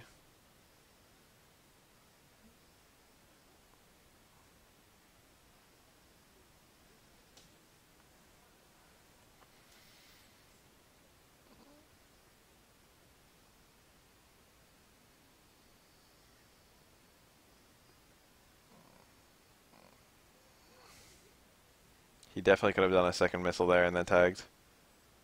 And I think he could have gotten a kill out of that. I think he can get a kill out of this, but it's going to be a weird combo. Yeah, his dragon actually fucked him up. Huh? He got that down towards Fierce and he didn't combo out of it. This is hard as hell for Thanos to win. If he can kill... He should tag out here, what the fuck?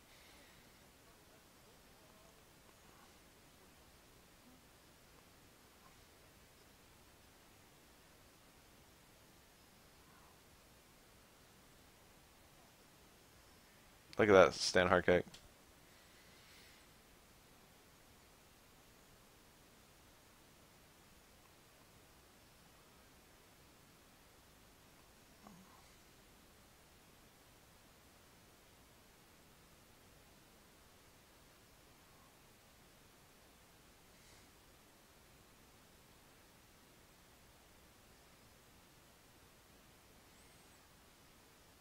Nice. If you hit Cap before his shield comes back, the shield won't actually hit on the way back.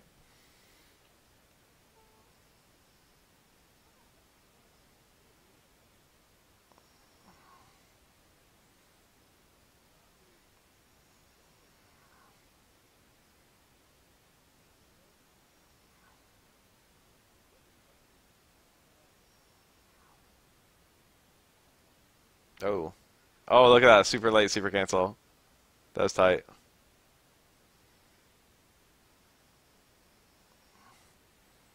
Wonder if Thanos super coming down. No, he'd probably just get beaten.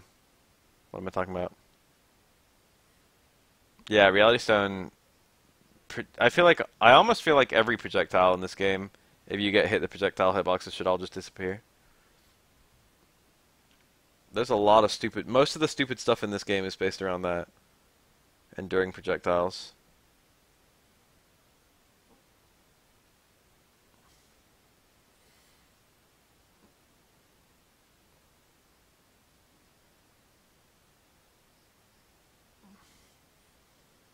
Ryu was still very mediocre in MVC1. I'm pretty sure Akuma Ryu was the best Ryu, don't get me wrong. And the game had a pretty tiny roster, and thus didn't have that bad balance, purely because there wasn't that bad a balance to have. Nice. I don't know why Reality Stone. No, I guess I do. That was still MVC.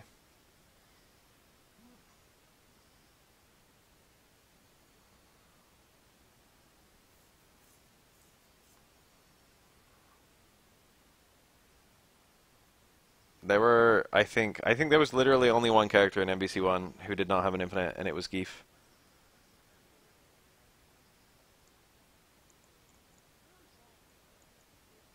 Pretty sure that's true. Infinite's up the ass in MVC1.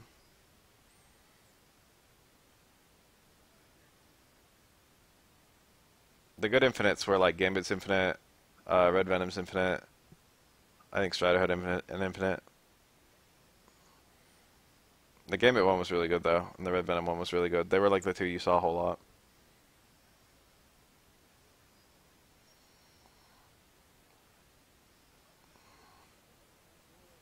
It's cinematic.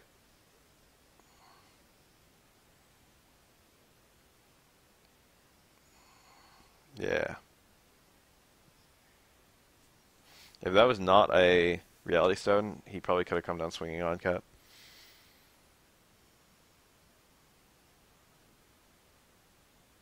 I think War Machine had some kind of repeated jump infinite on airborne opponents. Like, jump, like jab short, fierce up fierce or something like that, some bizarre shit like that. And then he would re-jump and he would do it over and over, like Felicia style combos. But there's no hit stun decay.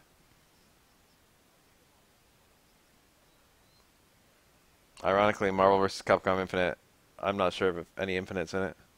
I guess technically with HSD you can probably make infinites, but you'll die midway through your first loop.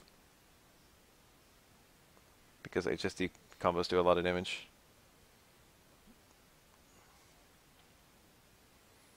But technically speaking, HSD is an infinite that a lot of characters have.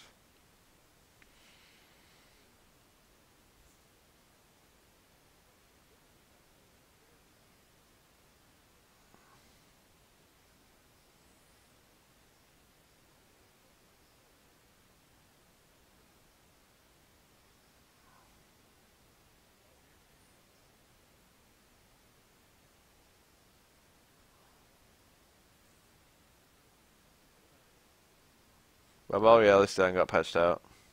It's gone now.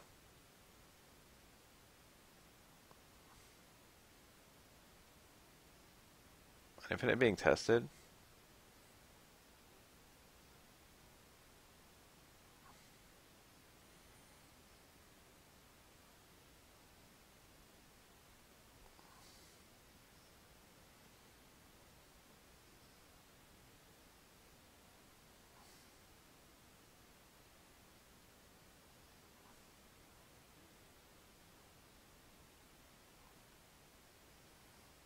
That's such a fundamental combo in my mind for Nemesis.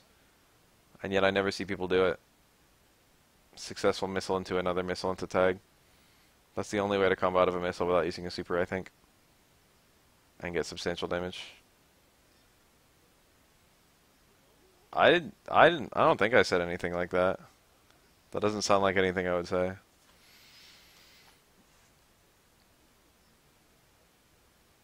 I can't think of any instances of that in this game.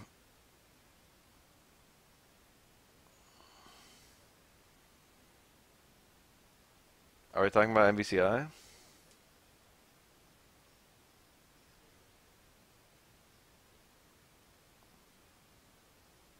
There's hits on scaling, if that's what you're talking about. If that's what Past Me was talking about. Which is characters flip out sooner. Characters have less and less time before they flip out, depending on how long the combo's gone. How much damage has been done. How much scaling has been inflicted.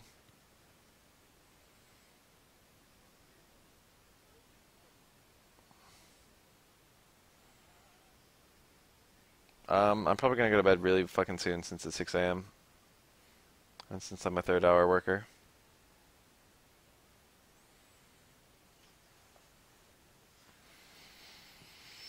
Technically, characters always juggle the same way. I shouldn't say always, but you know, they get hit in the same place, they juggle the same direction. But they'll flip out really quickly if the hit stun is really high. MVCI timer is like 3 and some seconds for every real life second. I mean, fuck, inverse. 3 and some real life seconds. It's probably a bit too slow.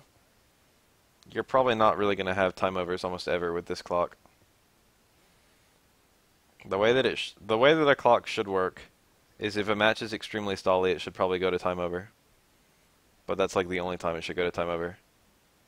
So like a clock that never runs out like Third Strike is a bad clock, but a clock that runs out all the time, like MVCI, is also bad. If you look at Street Fighter 4, it has a good clock. That's an example of a good clock. Never runs out unless someone stalls, in which case it only runs out if the guy does a good job stalling.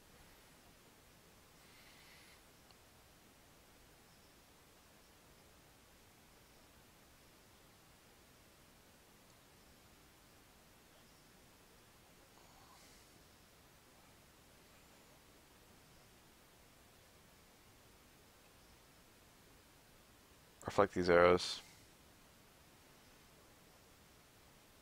I don't like Nemesis versus Hawkeye. This looks hard. Oh no. What an odd combo. Maybe he was looking for a combo that couldn't be broken.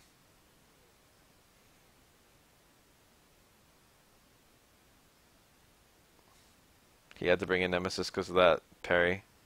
This is gonna kill him. Oh, he didn't get the follow-up that. Even if Cap blocked that, he could have forced Cap to block and then killed Nemesis with the low. But he didn't even get the low. That was a guaranteed kill on Nemesis he just dropped.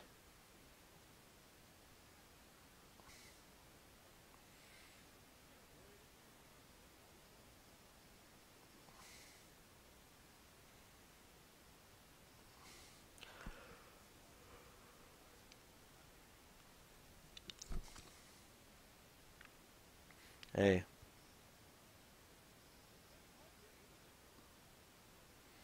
I'm about to go sleep.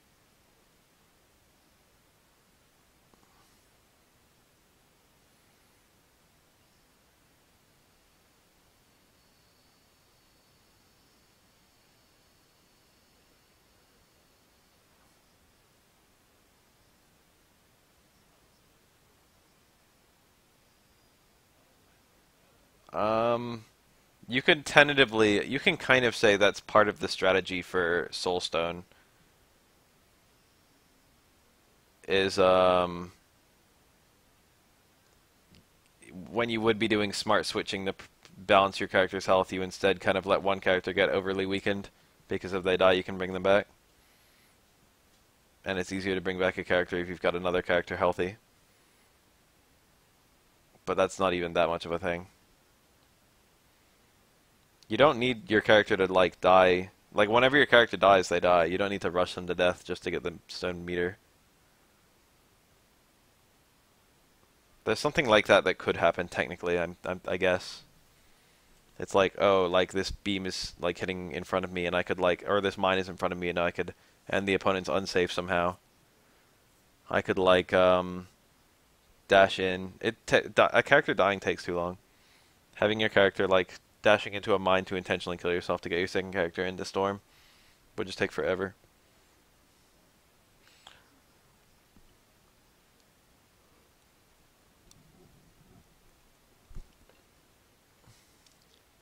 There's like potential for that, I guess. Like, what if you're Hawkeye and you freeze the opponent with an arrow and there's a mine in front of you and you've got no Soulstorm and the opponent has Soulstorm? And it's like, okay, I'll run into the mine on purpose so that I can die after freezing the opponent so that I can get my next character in so I can activate their storm to prevent them from activating it. It's like so like specific to even think about shit like that. I don't think that's probably a thing. You just wait for your character to die and then you use the storm once they're dead. This is a much less interesting matchup.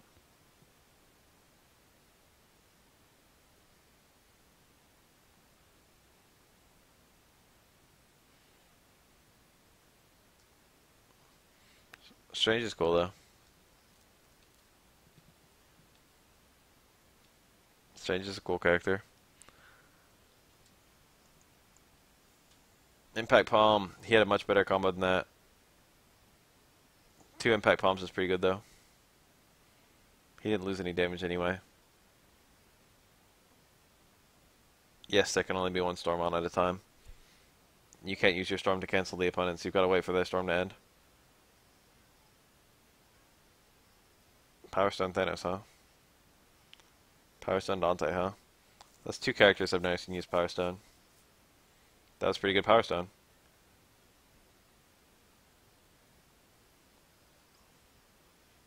Bolts of Ballsack. God, that's twice he's dropped a Power Stone pickup.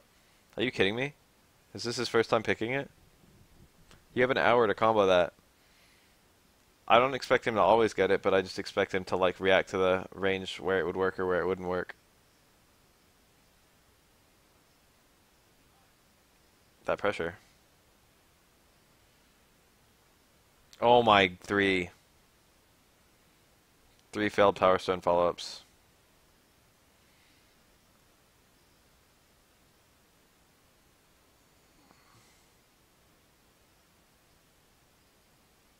Oh yeah, Flo.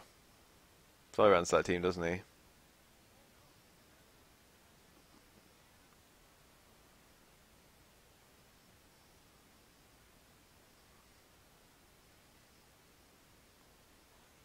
Captain Marvel's probably high tier or the low end of top tier, by my estimate.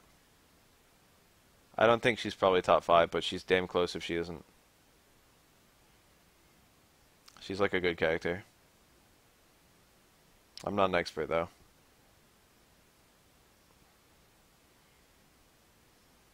I didn't know you could do that many of those.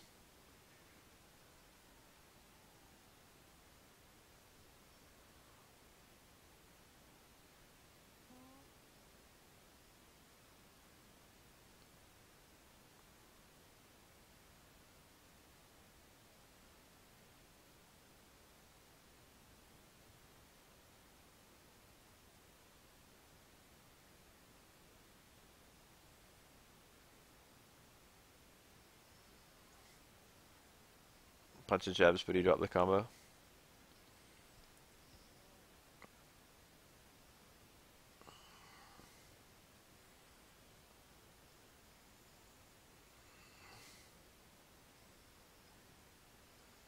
Oh my.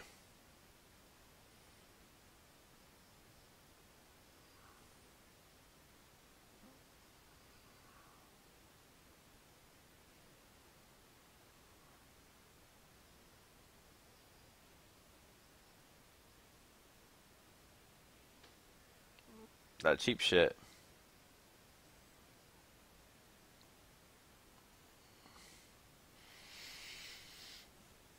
Godzilla's doing sloppy. Koopa's looking okay.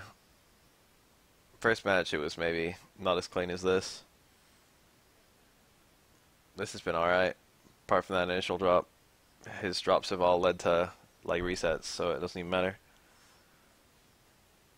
He dropped it. Strange is very tag friendly. Both the crumple from his impact palm and his projectile into tag. Strange is like ridiculously tag friendly.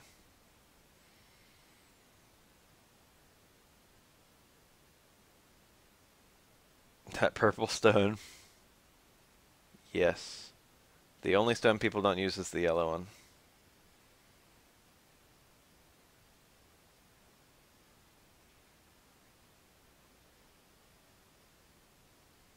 Power Stone is probably the second least used stone, but it's not bad. No, it's probably used more than Time, honestly. Time is almost certainly better than Power.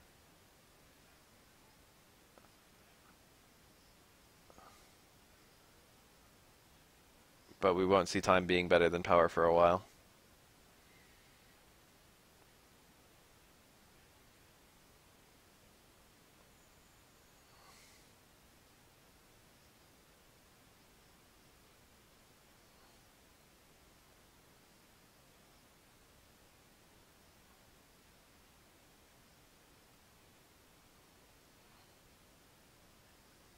Nice.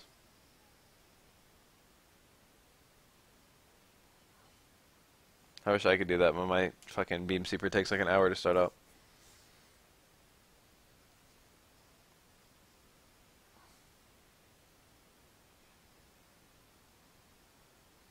He should have come down and done the level 3 instantly.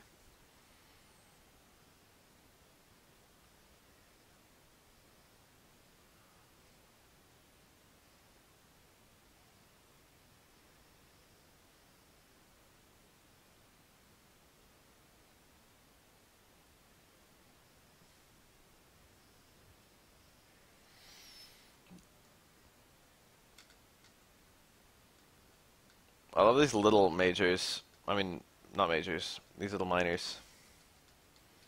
These tiny events. Because you always see some weird-ass characters.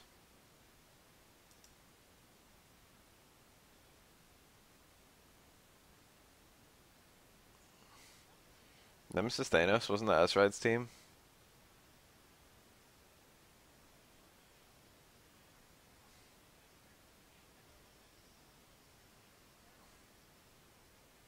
I fucking...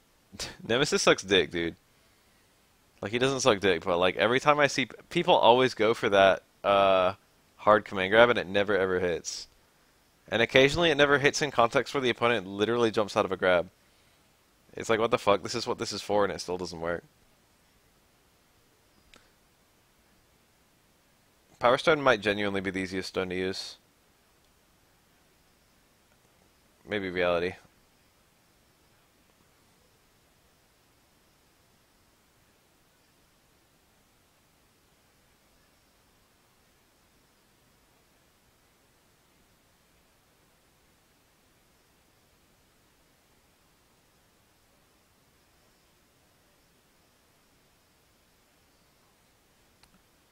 Barely got the kill.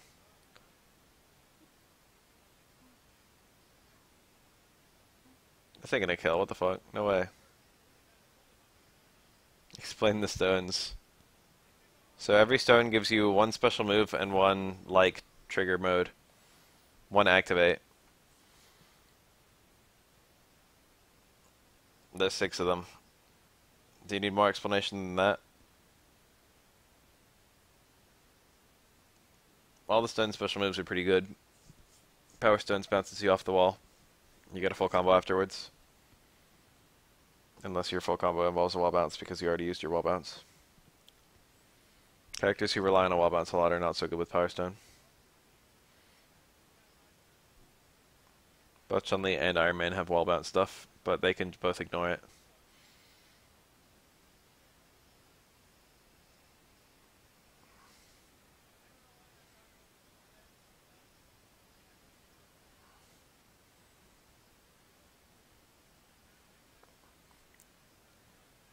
I played RE3.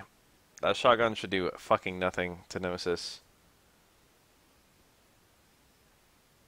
$1 million should do nothing to Nemesis. You should just be able to walk in through it.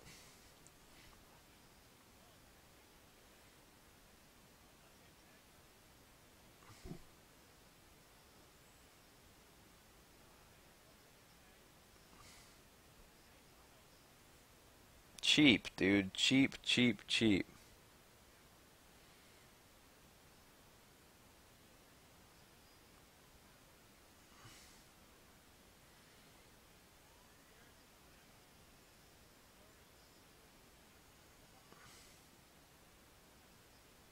Yeah, click the link if you actually care. I think Thanos stand hard kick does 2 hits and he only did 1. The little things. He probably lost like 400 damage doing that. Probably not that much. Probably like 200.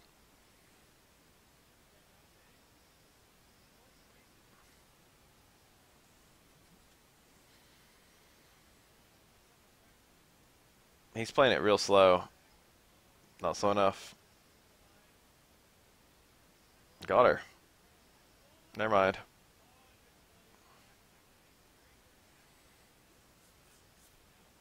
God damn it, fuck off.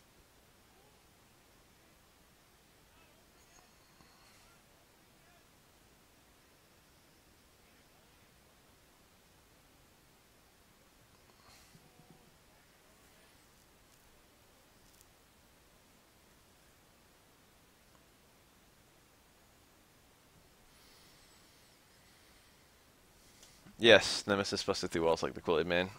Probably the best part of RE3, to be honest.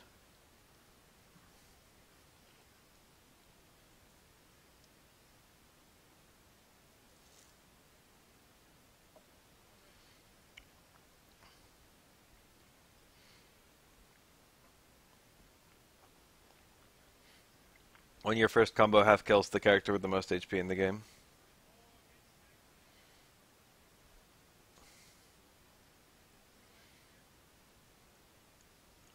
That was on close opponents.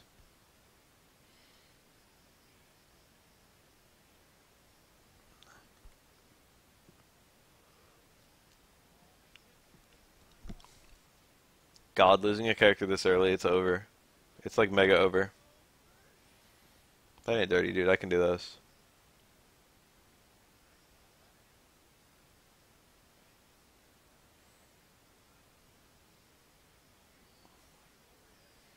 No, this will never ever happen.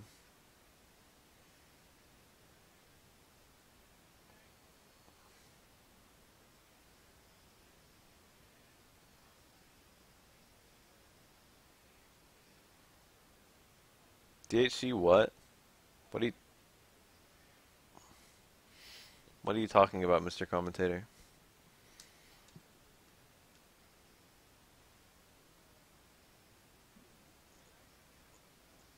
Thanos combos are really, really good in general. Not even just for the damage, although the damage is really nice. But they're good for like tagging and they're good for screen position. Thanos can get any sort of connect and leave you in the corner.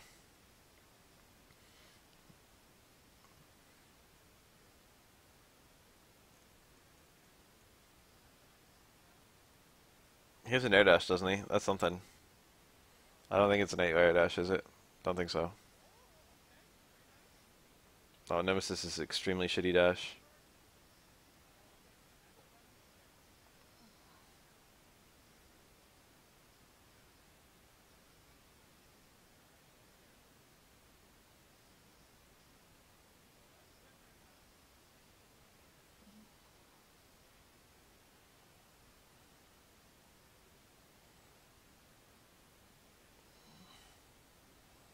Didn't have the height.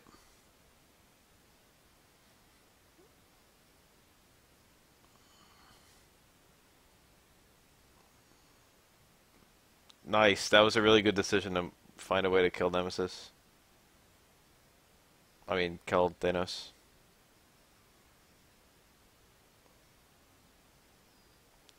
This is like technically doable, but I don't think it'll happen. Now it's no longer technically doable. Nah.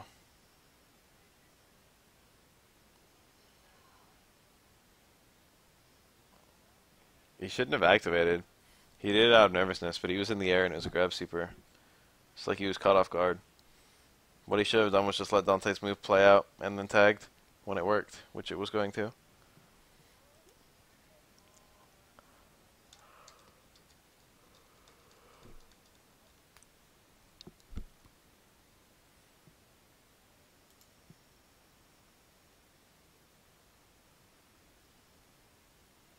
Nemesis Spider-Man power?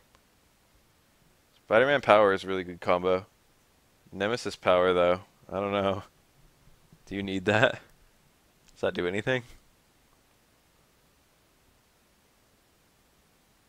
K-Beast, I've heard of this guy.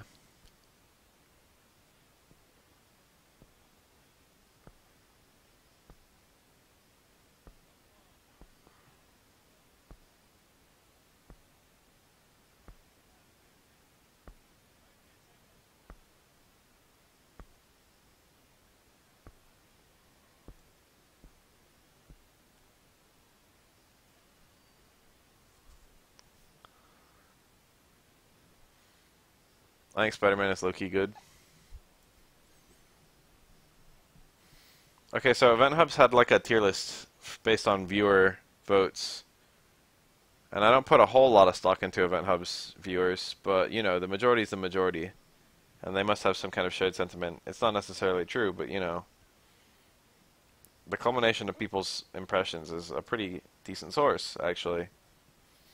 At least for, you know, me, one of the commoners. Maybe if Justin Wong thinks, like, you know, Frank West is top tier, and he knows something I don't, he knows something everyone else doesn't know. It's not going to affect me until until the tech becomes out there. It might affect Justin Wong and him picking Frank West if he wants to. Anyway, Hager was bottom 1. I was like, what the fuck is this? All the other bottom tiers were characters I was expecting. After him, it was like Ryu and then Chris and then I forget. But Hager was bottom 1.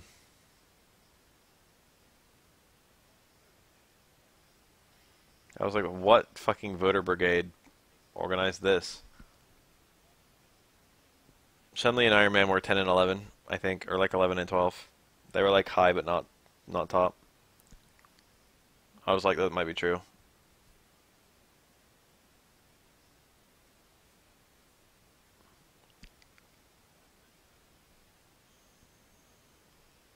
Oh, fuck the pipe. The air pipe is pretty busted. The pipe in general is really good in tag combos.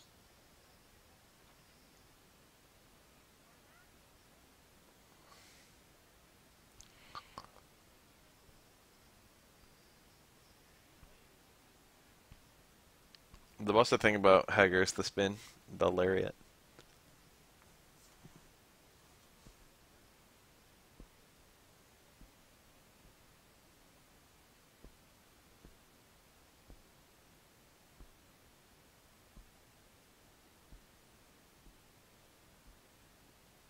I think Domo's pretty stupid.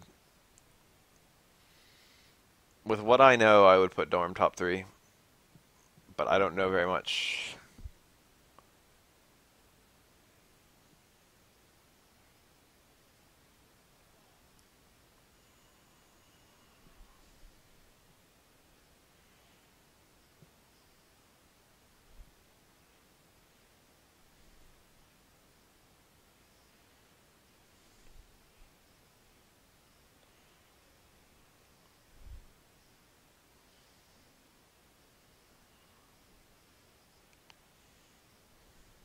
Aw, if that hit, that would have been tight.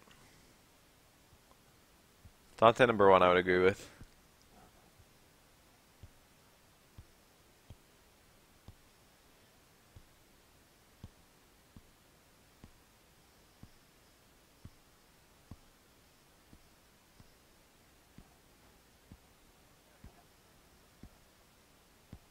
This is MVCI Capital Fight District Tournament. It's some random little thing.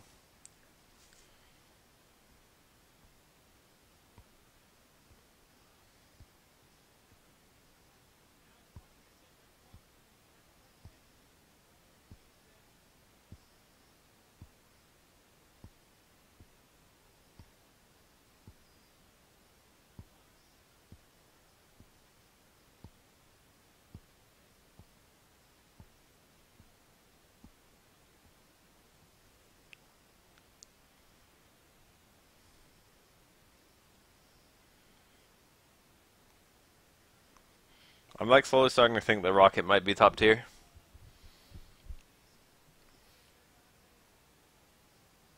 At first I thought that just Sonic Fox was real good, and then I thought the combination of Rocket and Jetta was real good.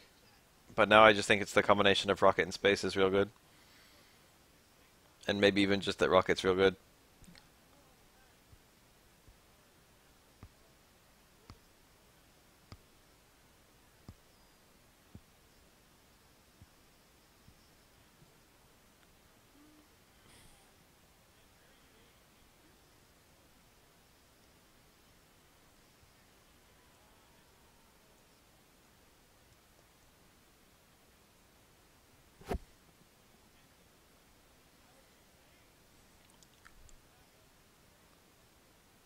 Ultron 2? That's an I list. I don't know if my list would be so different. If I made a list, it would be stupid. There's so many characters where I have such a hard time placing them. Where's Gamora? She's like high, right? Where's Strider? He's like high, right?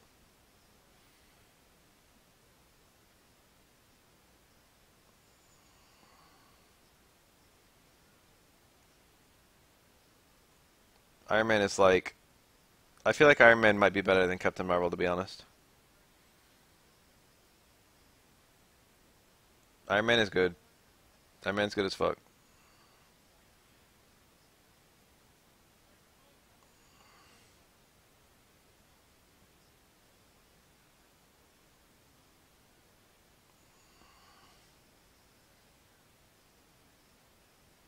I like Ultron, then Nova, then Iron Man, then Miss Marvel.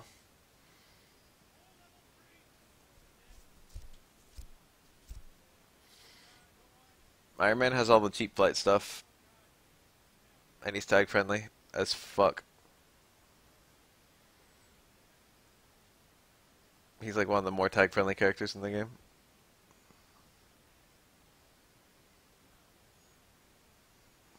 I have a new combo I haven't showed off in any sort of upload yet that I've been doing lately. These are smart bombs. I guess I have a couple new combos, but I've got one in particular that's kind of cool.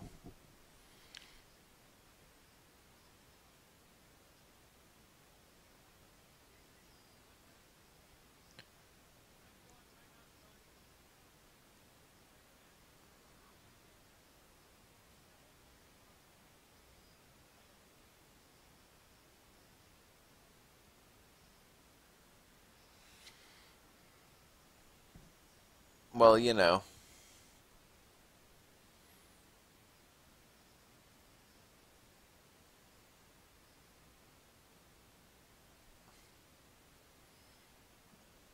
If you're gonna be a weenie about it. Let's take this one.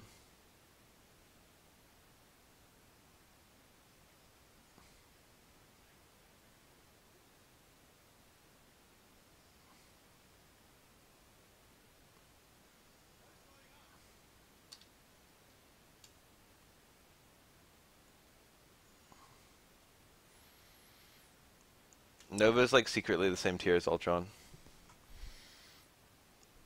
I don't know that. Nova has some very weird movement in Marvel 3, but Nova in this game has like maybe the best movement in the whole game.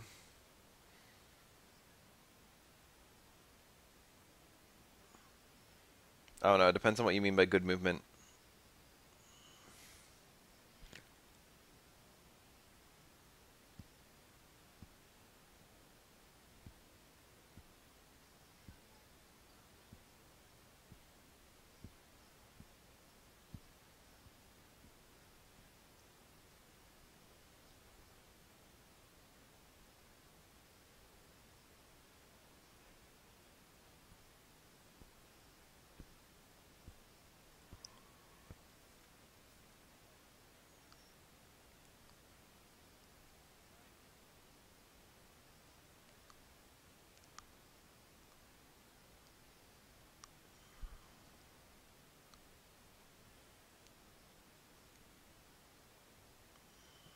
Look at that. Cheap. Having a beam super, but it's meterless.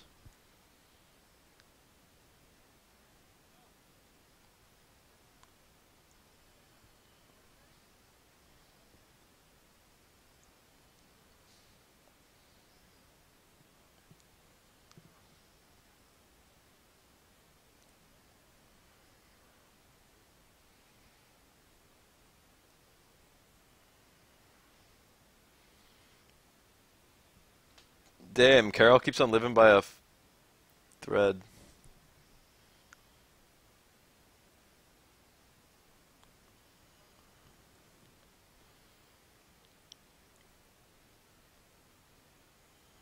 Yes, I'm still playing John Iron Man.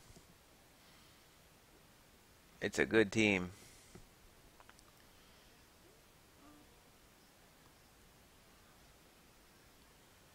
Time Strider seems super common.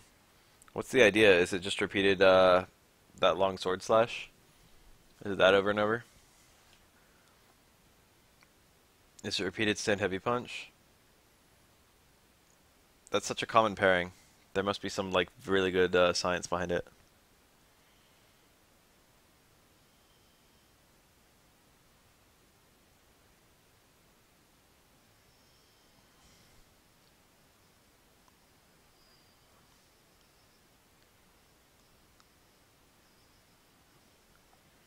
Animal calls.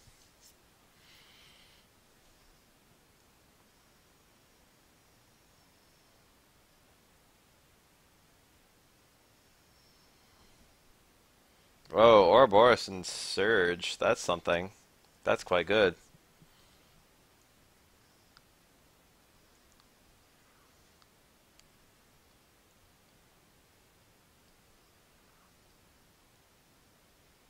Bolts of ballsack.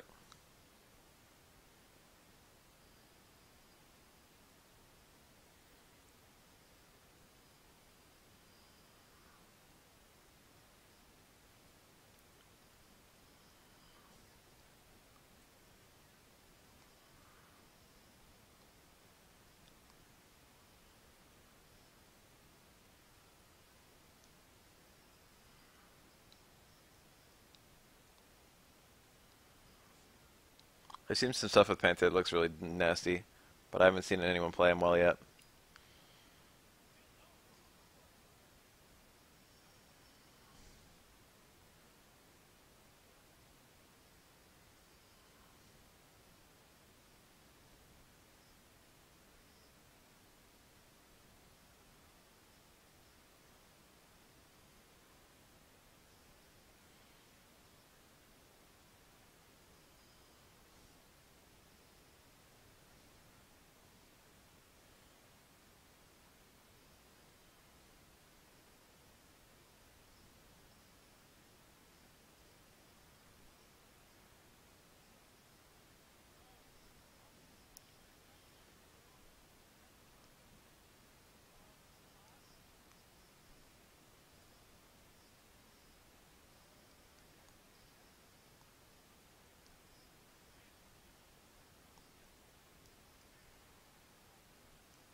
I want to see Dank Strutter memes.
Damn. The save.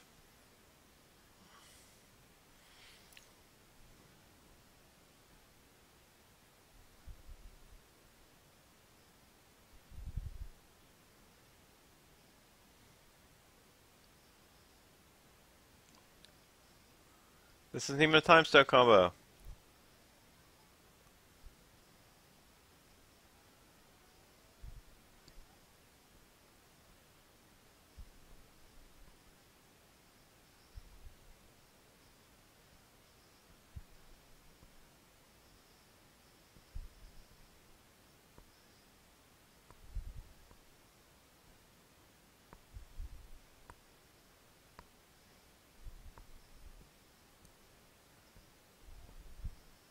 Wow.